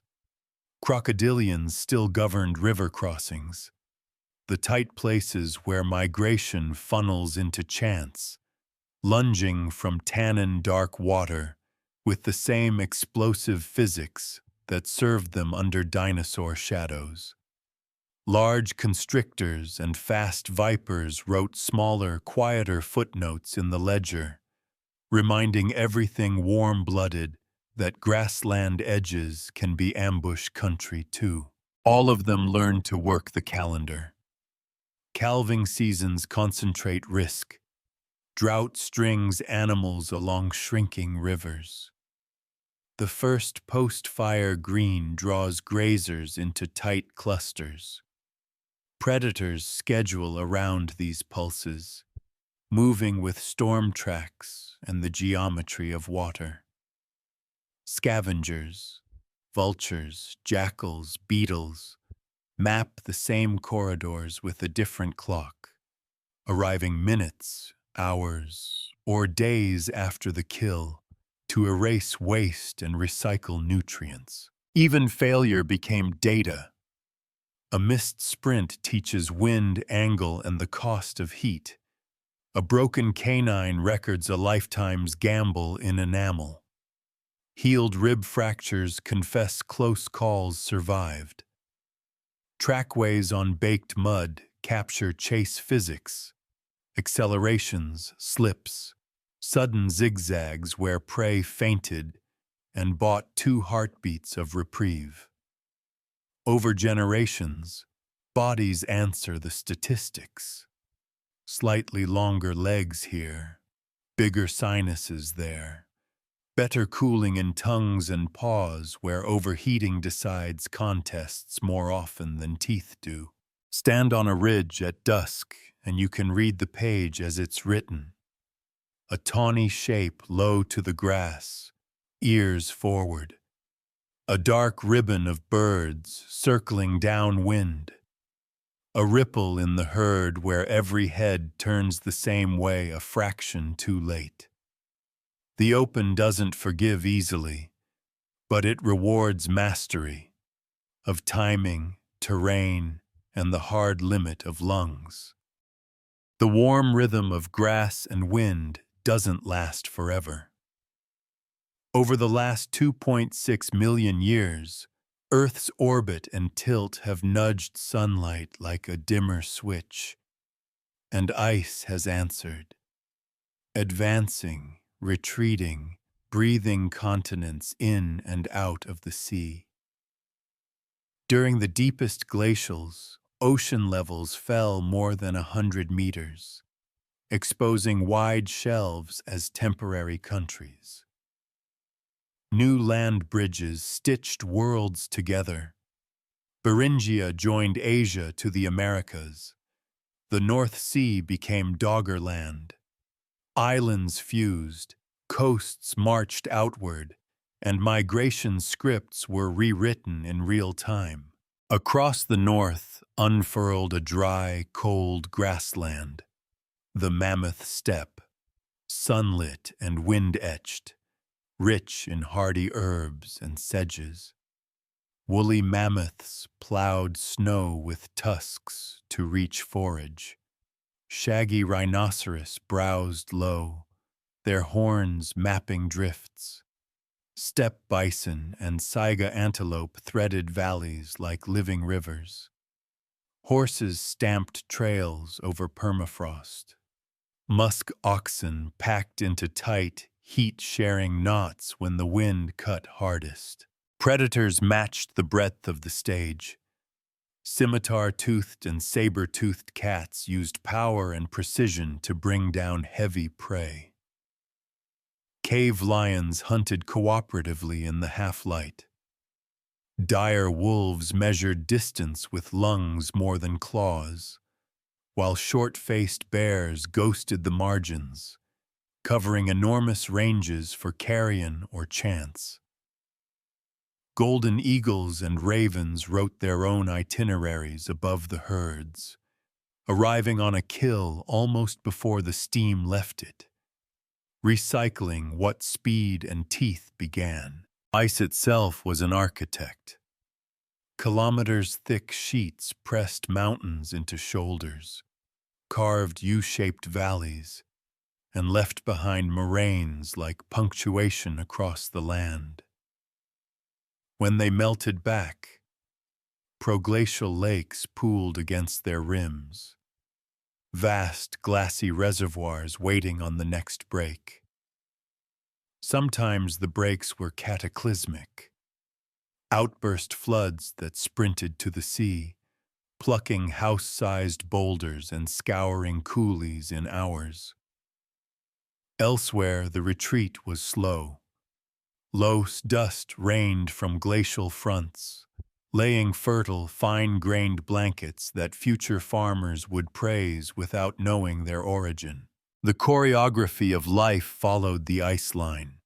In advance, habitats compressed, cold driving forests south and squeezing species into refuges where genetic threads tangled and diverged. In retreat, corridors reopened. Forests surged back along damp fronts. Wetlands stitched themselves into chains. Animals expanded, met old cousins, and sometimes merged stories that had drifted apart for millennia. A species' fate could pivot on timing, reach a new valley the year before arrival, or the year after a drought, and evolution would take a different turn. Humans watched and learned. On the open steppe, fire became both tool and signal. In narrow passes, patience mattered more than speed. On coasts made generous by low seas, shellfish and fish turned hunger into strategy. Wherever ice drew a temporary map, people traced it, carrying memory the way herds carried seed and nutrients. When seas rose again, shorelines stepped back, bridges drowned, and cultures adapted, leaving stories on high ground and middens that now sit quietly under waves. Stand at the edge of a retreating glacier in your mind, meltwater whispering under blue ice, a fox's neat prints stitching the silt. Far off, a line of mammoths moving with the certainty of creatures who know the route as well as the seasons. Ice redrew the world, but it also rehearsed us for change, teaching living things to read maps that refuse to hold still. When the ice choreographed routes and seasons, a new walker entered from multiple horizons at once, restless, clever, carrying fire and memory. Humans were not the strongest or fastest on the mammoth step, but we were the ones who could turn a good idea into a tradition by nightfall and a new tool by spring. We read tracks like sentences, winds like warnings, birds like maps. We carried places in our heads and shared them aloud until a path became a plan. Fire traveled with us, bright as a second sun. Sometimes it was shield and hearth. Sometimes it was a brush to repaint the land. Cool season burns opened thickets, drew tender shoots, and invited grazers back in predictable pulses. After lightning, we learned timing. After timing, we learned intent, stitching a patchwork of fresh grass and cover that made hunting cleaner, seed gathering richer, and the next year more certain. Landscapes began to echo our choices. Partnerships followed. Wolves that dared the circle of light learned there were scraps and patterns in our camps.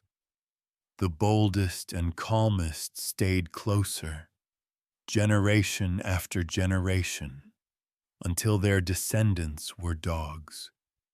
Ears tuned to our voices, eyes reading our hands, noses mapping the dark on our behalf. A camp with dogs slept lighter, traveled safer, and hunted smarter. Cooperation, already our superpower, gained sharper teeth and quicker legs. Hunting itself evolved from courage into calculus. Persistence runs in heat, quiet drives in snow, ambushes set where herds must funnel between water and wind. Each technique chosen to match terrain, herd behavior, and season. Spears lengthened. Throwing sticks became atlatls that stored muscle in springy wood. Later, bows bent distance to our will. We favored opportunity over spectacle. Calves at crossings, the old at river bends, a storm as ally, a fire's fresh edge as promise. At the end of the Pleistocene, the world asked a hard question. What happens when rapid warming, shifting rain belts, and a new, wide-ranging strategist all arrive together? In some regions, the giants thinned slowly. In others, they vanished in a blink of stratigraphy. The story was not one villain, but a tangle. Habitats reshaped by post-glacial forests and rising seas, herds squeezed into narrower calendars, hunters whose tools and teamwork reduced the margin for escape. Where mammoths lingered on isolated islands, they survived longer. Where corridors kept them in step with people, they did not. Ecosystems simplified, then recomposed. Yet even as some threads snapped, others were braided tighter. Along rivers and coasts, shell heaps grew into quiet monuments of patience. On open plains, knowledge of migrations became a library with walking covers, elders carrying maps of waterholes, safe passes, and the color of a good sky. Art traced animals we loved and depended on onto cave walls where firelight made them seem to breathe. Music and ritual reminded us that gratitude and restraint are also tools. By the time ice eased back and the Holocene dawned, people were no longer guests on the land, but participants with leverage. We had learned to make tomorrow look a little more like today, sometimes kindly, sometimes not, by choosing when to move, what to burn, what to spare, and where to wait. Seas were rising, forests were marching, and a different bet was forming in floodplains and foothills. Instead of following food, what if we planted it? The Holocene opened with a gentle question. What if, instead of chasing abundance, we convinced it to stay? Along riverbanks that rose and fell predictably, the Nile, Tigris, Euphrates, Indus, Yellow, people noticed that spilled grain near camp sprouted into green promise. We answered with hands and patience, loosening soil with sticks, saving heavier seeds, watering when clouds forgot. Each season, the harvest bent a little more toward what we needed. Wheat, barley, rice, millet, maize, plants that once gambled on chance now wagered on us, and we on them. Domestication is a duet. Seeds grew fatter and less flighty. Husks loosened so they'd fall where we asked. Roots tolerated crowding. Stems stood stiffer against wind. In return, we weeded, guarded, irrigated, and ferried their offspring across mountains and seas. Animals joined the pact. Goats, sheep, and cattle learned our rhythms. Pigs turned scraps into muscle. Later, horses and water buffalo braided muscle to wheel and plow. Dogs, already family, found new jobs, herding, guarding, and translating the land's whispers into warnings we could act on. Villages appeared like beads along water. Huts thickened into streets. Granaries rose like quiet insurance against poor rain. Hearth smoke stitched the dusk. With roots came calendars, sowing, weeding, harvest, and new mathematics of time. Store enough for winter, enough for seed, enough for trade. Pottery held surplus and memory. Walls kept grain from teeth and people from sudden weather. Children grew up knowing specific fields and trees. Elders became libraries of soils and seasons. But every bargain has its price. Fields stole light from forests. Irrigation salted flats when water stood too long. Pests learned our larders. Diseases found easy corridors in close quarters with animals and neighbors. Diets narrowed. More grain, less wild variety. And bodies told the story in enamel lines and worn joints. Yet the village kept adjusting. Crop mixes, fallows, terraces that turned slope into staircase, canals that taught rivers to breathe on our schedule. We learned to read a sky by its color and a soil by its smell. The landscape listened and answered. Fire, once a traveling companion, became a boundary tool. Burn stubble, feed ash to the next planting. Hold back shrubs that would steal the edges. Hedgerows stitched fields into habitat. Orchards layered shade over grain. Rice paddies turned valleys into mirrors where fish and ducks joined the harvest ledger. Where herds moved, grass stayed young. Where compost returned, soils deepened. Where we forgot those loops, fields tired and failure arrived wearing dust. Trade threaded villages into regions. Obsidian, salt, shells, copper, things that did not grow in one place but sparkled with desire, moved along footpaths and river bends, carrying stories, marriages, music, and new seeds. Cultures folded techniques into identity, terraces like geometry on hills, canals like handwriting on plains, calendars tuned to monsoon or meltwater. Stand in an early village at dawn. A grindstone murmurs. A child scatters hens. Water lifts from a canal in steady arcs. Wheat heads brightness toward the wind. We had not left nature. We had learned to argue with it gently, to bargain daily, to accept that success tastes of sweat and patience. The bet was not safety so much as continuity. Tomorrow's meal already green in today's furrows. Iron changed the sound of labor. Where bronze had sung, iron thudded. Harder, cheaper, stubborn in the forge but loyal in the field. A plowshare of iron bit deeper. A hoe kept an edge longer. An axe worried trees into beams and ships.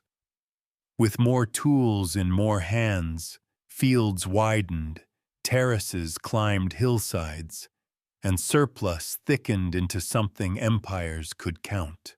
Empires answered with reach.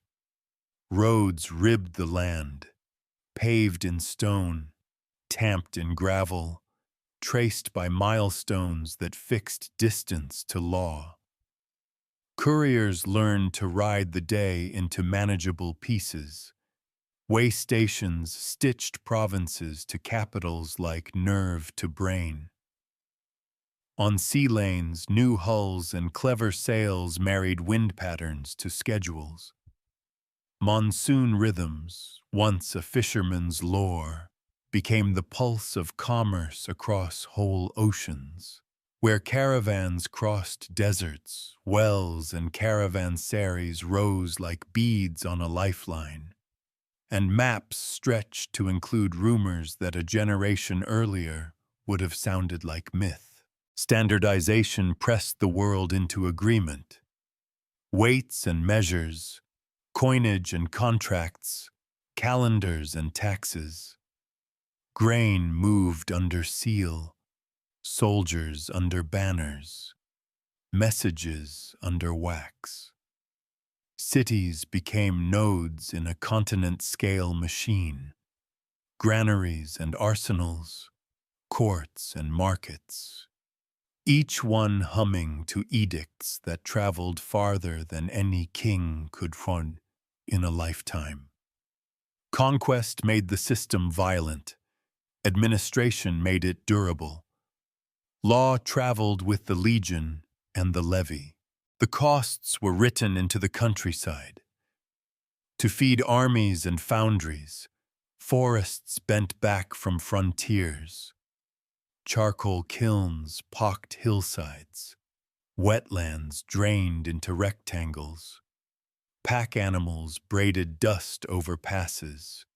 Ships creaked in harbors that swallowed whole forests as pilings. With every march and cargo came travelers no one invited. Weeds tucked in fodder, rats in grain, microbes in breath. Roads carried ideas and gods. They also carried plagues. Networks bring resilience and vulnerability by the same paths. Still, the roads did what roads always do. They taught strangers to need one another. Spice from a far shore hardened into habit at home. Dye from a distant valley colored identity. Salt moved like a quiet, crystalline currency through lives that would never see the sea. Along the routes, languages traded words, religions borrowed rites, technologies hopped cultures as matter-of-factly as a smith copying a hinge. Empire's shadow was long, but so was its light. Bridges that outlived dynasties, aqueducts that outlasted kings, law codes that echoed into new tongues. Stand at a milepost at dusk and listen. Hooves drum from the east, an ox cart sighs from the west.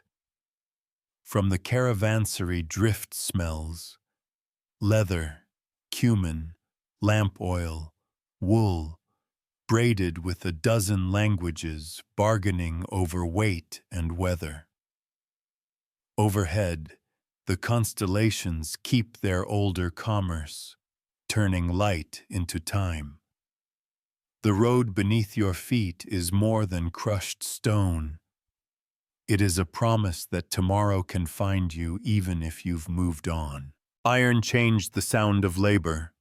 Where bronze had sung, iron thudded, harder, cheaper, stubborn in the forge but loyal in the field. A plowshare of iron bit deeper. A hoe kept an edge longer. An axe worried trees into beams and ships. With more tools in more hands, fields widened, terraces climbed hillsides, and surplus thickened into something empires could count. Empires answered with reach. Roads ribbed the land, paved in stone, tamped in gravel, traced by milestones that fixed distance to law. Couriers learned to ride the day into manageable pieces. Way stations stitched provinces to capitals like nerve to brain. On sea lanes, new hulls and clever sails married wind patterns to schedules. Monsoon rhythms, once a fisherman's lore, became the pulse of commerce across whole oceans, where caravans crossed deserts, wells and caravansaries rose like beads on a lifeline, and maps stretched to include rumors that a generation earlier would have sounded like myth. Standardization pressed the world into agreement. Weights and measures, coinage and contracts, calendars and taxes. Grain moved under seal, soldiers under banners, messages under wax. Cities became nodes in a continent-scale machine. Granaries and arsenals, courts and markets, each one humming to edicts that traveled farther than any king could ride in a lifetime. Conquest made the system violent. Administration made it durable. Law traveled with the legion and the levy. The costs were written into the countryside. To feed armies and foundries, forests bent back from frontiers. Charcoal kilns pocked hillsides. Wetlands drained into rectangles. Pack animals braided dust over passes. Ships creaked in harbors that swallowed whole forests as pilings. With every march and cargo came travelers no one invited. Weeds tucked in fodder, rats in grain, microbes in breath. Roads carried ideas and gods. They also carried plagues. Networks bring resilience and vulnerability by the same paths. Still, the roads did what roads always do. They taught strangers to need one another. Spice from a far shore hardened into habit at home. dye from a distant valley colored identity. Salt moved like a quiet, crystalline currency through lives that would never see the sea. Along the routes, languages traded words, religions borrowed rites, technologies hopped cultures as matter-of-factly as a smith copying a hinge. Empire's shadow was long, but so was its light. Bridges that outlived dynasties, aqueducts that outlasted kings, law codes that echoed into new tongues. Stand at a milepost at dusk and listen. Hooves drum from the east, an ox cart sighs from the west. From the caravanserai drift smells, leather, cumin, lamp oil, wool, braided with a dozen languages bargaining over weight and weather. Overhead, the constellations keep their older commerce, turning light into time. The road beneath your feet is more than crushed stone. It is a promise that tomorrow can find you even if you've moved on. From here, the map will tighten further. Compasses and caravels, sails that dare blue emptiness, circuits that shrink continents to a heartbeat. Shall we cross those oceans and watch the world learn to be one uneasy, miraculous conversation? Point a sliver of magnet at the horizon, and a new kind of road appears.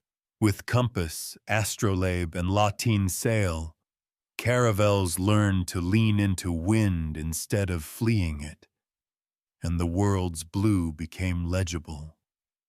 Gyres like slow-turning gears, trade winds as dependable as a calendar, westerlies as return tickets if you dared far enough. Mariners stitched waypoints into memory, islands that smelled of cloves long before they rose from haze, stars that stood like nails hammered into the sky, currents that felt warm or cold against the wrist at night, crossings remade maps and meals at once. The Atlantic became a conveyor of life and loss. Maize, potatoes, tomatoes, chilies, peanuts, and cacao raced east. Wheat, sugarcane, citrus, cattle, horses, pigs, and weeds ran west. Diets brightened, populations swelled, soils learned new flavors. But hitchhikers came too. Smallpox, measles, influenza, moving faster than forgiveness. While in the holds of those same ships, the Atlantic slave trade braided human suffering into the very fabric of new economies. Silver from new mines rang in old markets. Sugar ate coastlines into plantations. Forests bowed to masts and mills. Navigation matured from brave guesses into shared science. Latitude settled under the sun and stars. Longitude yielded only after clocks learned to keep time at sea. Charts fattened with soundings and shoals.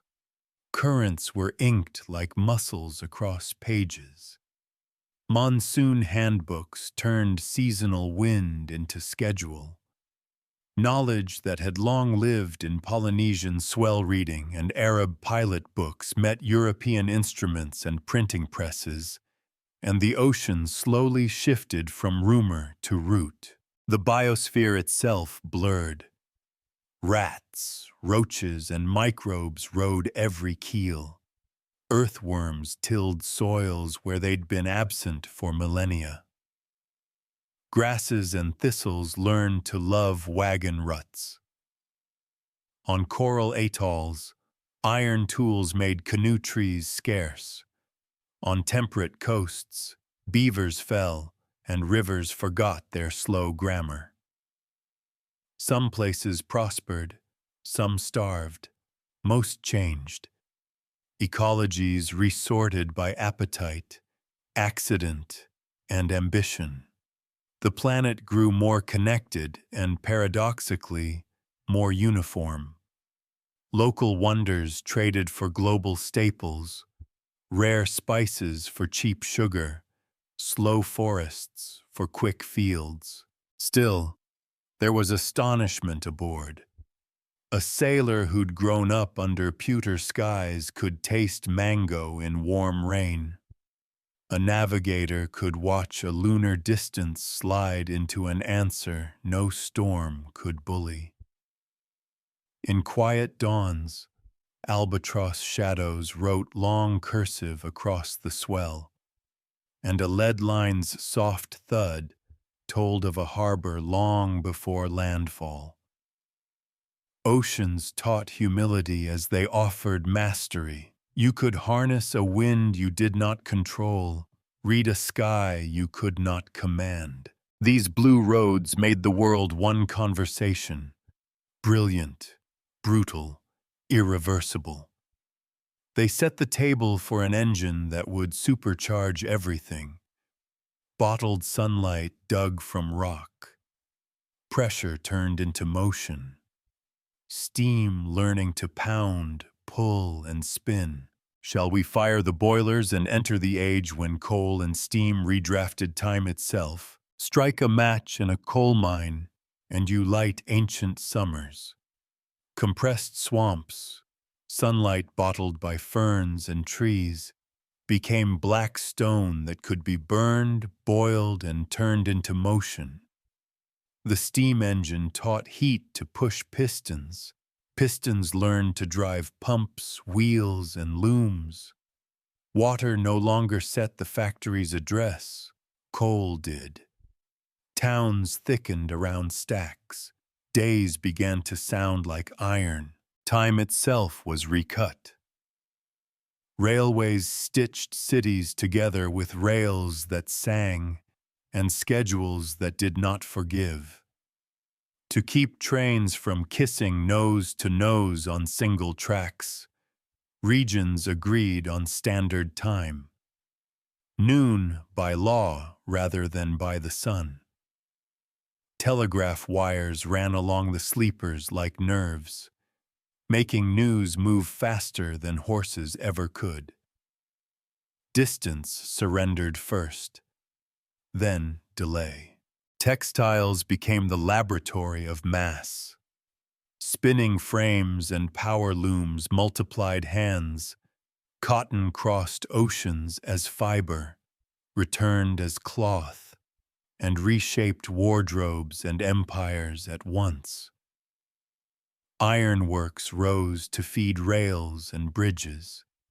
Steamships shrugged off contrary winds and made the monsoon a suggestion. Miners dug deeper for ore and fuel. Forests stepped back from foundries that ate charcoal by the hillside before coal took the load. Cities swelled with promise and hazard. Wages gathered the hopeful. Chimneys gathered their breath into soot. Tenements stacked families over cobbles slick with waste. Cholera traced the map of pipes that did not yet exist. Children's hands dovetailed with small machines until laws learned to say no. Unions taught voices to braid into leverage.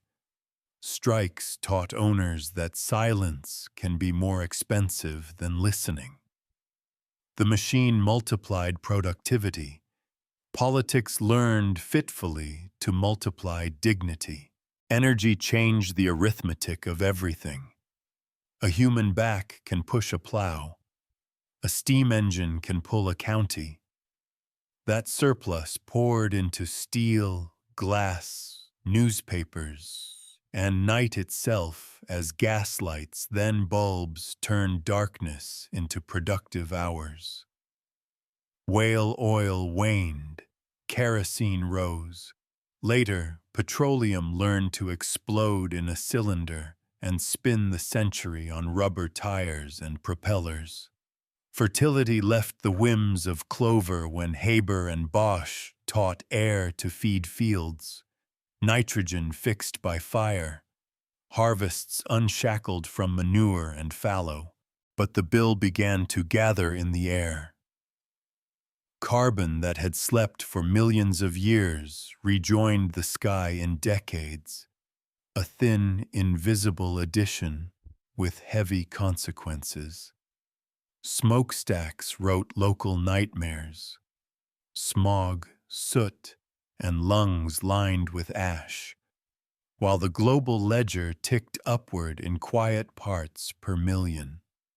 Rivers ran the color of whatever mill dumped last. Hills wore quarries like missing teeth. Even as steam made goods cheaper and winters warmer, it also taught us a terrible lesson. We could change planetary systems by accident while chasing comfort on purpose. None of this was inevitable, only chosen and then repeated until it felt like law. The same ingenuity that riveted boilers also built sewers and parks, vaccines and schools. In the clamor, science learned to measure more than output. Disease curves bent, infant survival climbed, life expectancy stretched. The century's soundtrack was hammer and hiss, but its theme was feedback.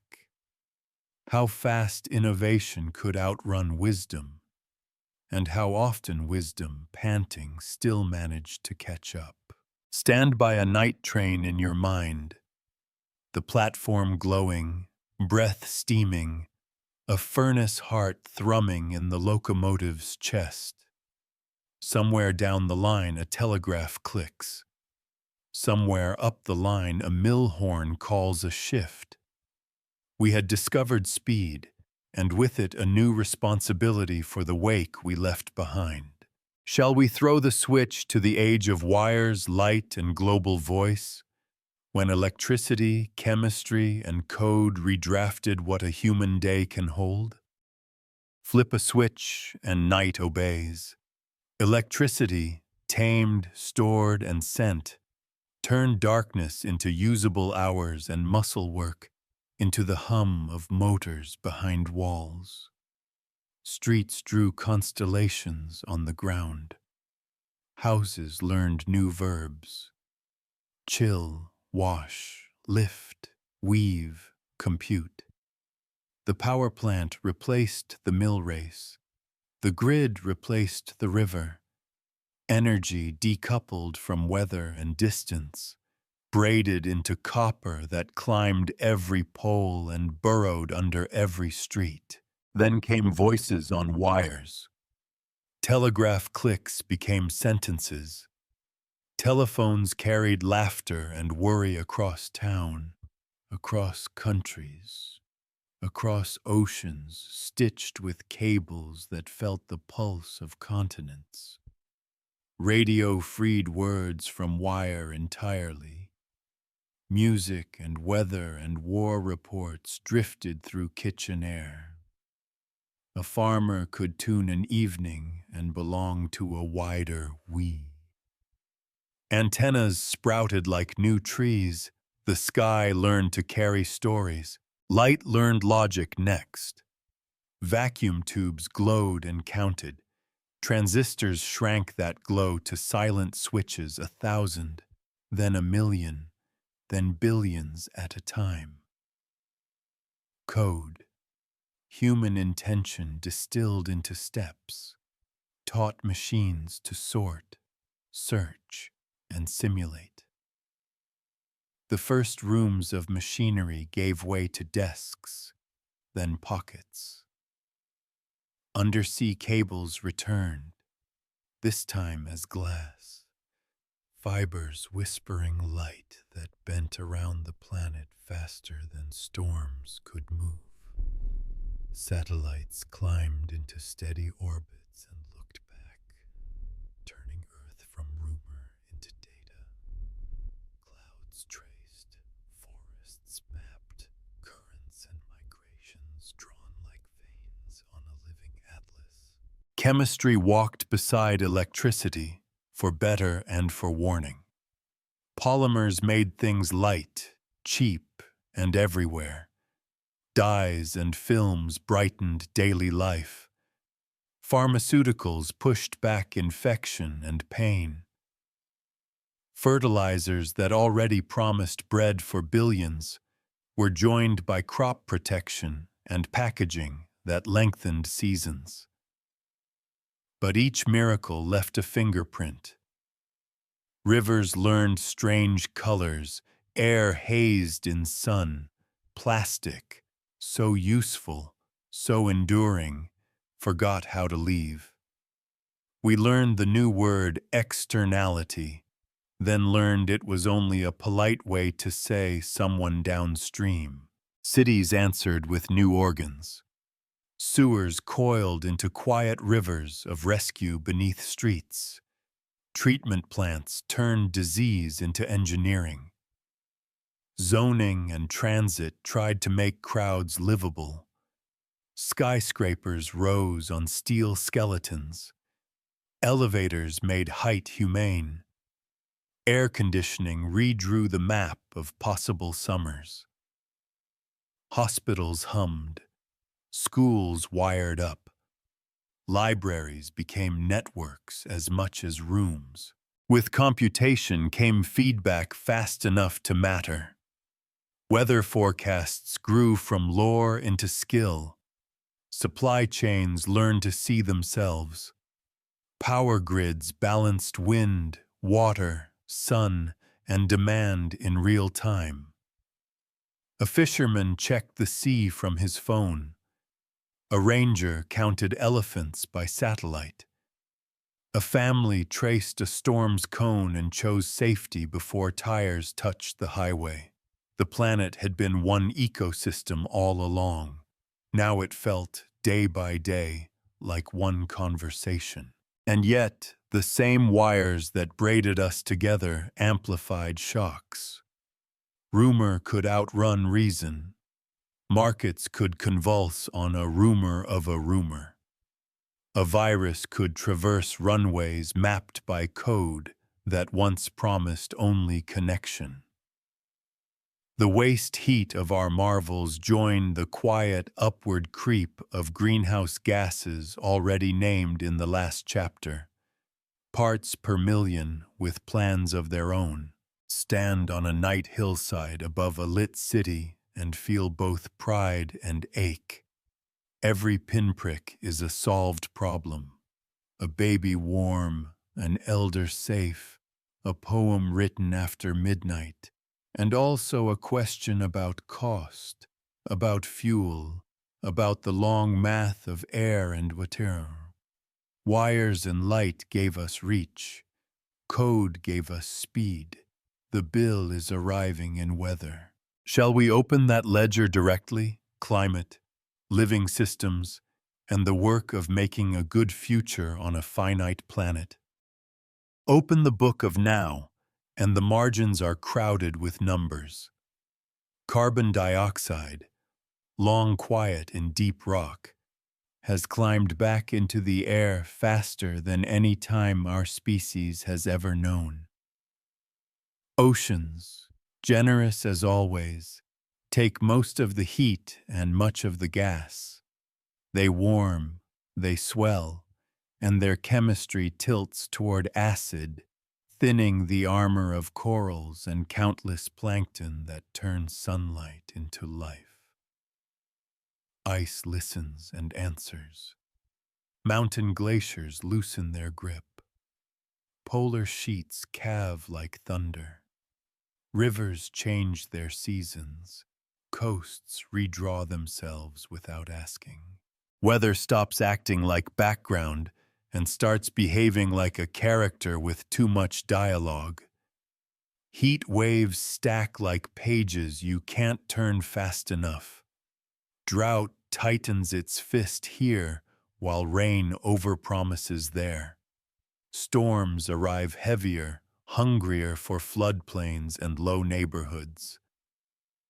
Forests remember, in charcoal and missing birdsong, How one bad year can become 3 when fire and beetles team up in a warmer world. Species blink out quietly. Others shift uphill or poleward as if the map were a treadmill. This is not the first time Earth has changed gears, but it is the first time one species has become the gear shift. The same ingenuity that laid rail and fiber now sits with the bill and the tools. Decarbonization isn't a slogan, it's plumbing.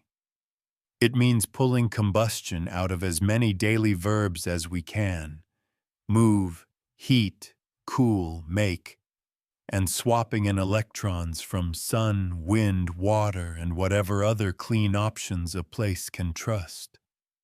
It means grids that are smarter than weather, storage that smooths the night, transmission lines that behave like arteries instead of bottlenecks.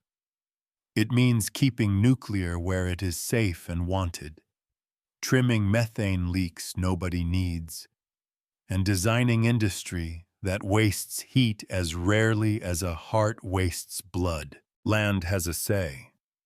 Protecting intact ecosystems is the cheapest climate tech we'll ever own. Reforesting wisely and restoring wetlands and mangroves turn carbon into root and peat while padding coasts against angry water. Farming can run gentler, cover crops, mixed rotations, less bare soil, animals as partners, not factories, recipes that bank carbon, hold rain, and keep rivers brown less often. Cities can exhale easier with trees, transit, shade, and buildings that sip energy instead of gulping it. Adaptation is not surrender. It's respect for physics. Early warning systems, cool roofs, fire-wise communities, living shorelines, drought-smart water law, each buys time and dignity. And equity isn't decoration, it's the load-bearing wall. If help arrives last where heat hits first, the whole house lists. There is good noise in the data. Costs for solar, wind, and batteries have fallen like stones. Heat pumps hum in climates that once scoffed. Grids juggle record renewable days. Cities ban the dumbest leaks. Companies track supply chain footprints because clients and courts now ask. None of it is enough alone. All of it is a start. We are, as ever, storytellers. The atmosphere doesn't care about our motives, only our molecules. But people move on meanings. Every policy, purchase, and plan is a vote for the future's weather and for who gets to thrive in it. The Mesozoic taught us that systems can be generous for a long time and still flip in an instant. Our chapter will be written more quickly and by our own hands. Step outside on a clear night and tilt your face to the dark. Feel how the air holds the hush of oceans and forests, of fires long cooled and mountains still rising one grain at a time. If you listen carefully, you can hear pages turning, Triassic winds over red deserts, Jurassic rain drumming on fern roofs, Cretaceous seas whispering over chalk-white bottoms. You can hear the soft burr of feathers testing air, the armor-thick thud of tails and horns, the midnight rustle of small mammals learning the art of possibility. Keep walking, and the timeline shortens around your ankles. Ice draws and erases coastlines. Grass shivers and the world learns to run. People step into the margin with flint and fire. Then with seed and calendar, river and wall, road and compass, boiler and wire, each tool is a vote about how we will share light, water, and time. Each age is a new arrangement of the same old elements, stone and storm, hunger and hope. What holds all this together is not a single hero, but a choreography. Continents nudging winds that teach rains, that feed forests, that shape jaws, that change behavior, that remakes landscapes, that alter climate, that sculpts seas, that split continents again. Feedback upon feedback, loop upon loop, in a braid so intricate that pulling any strand tugs on everything else. The Mesozoic taught us patience. The Cenozoic taught us speed. The present asks for wisdom, to let our cleverness serve the systems that let us be clever at all. So take one last look back.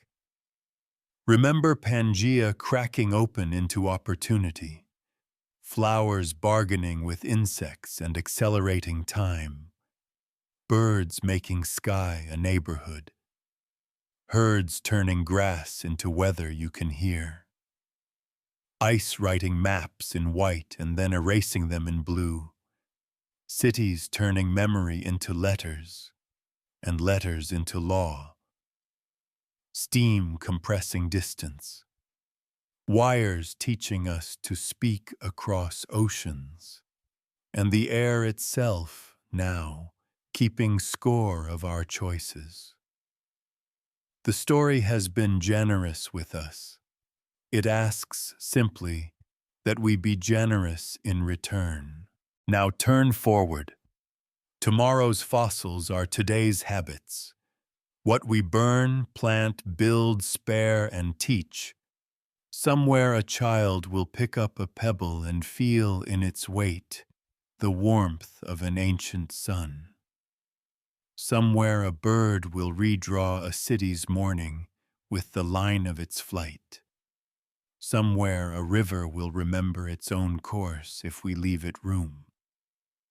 The script isn't finished.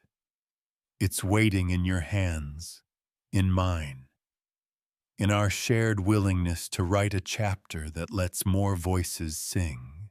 Close the book, not as an ending, but as a kept promise that we will travel lightly, learn quickly, and leave behind a world in which awe is still the ordinary feeling you get when you step outside at night.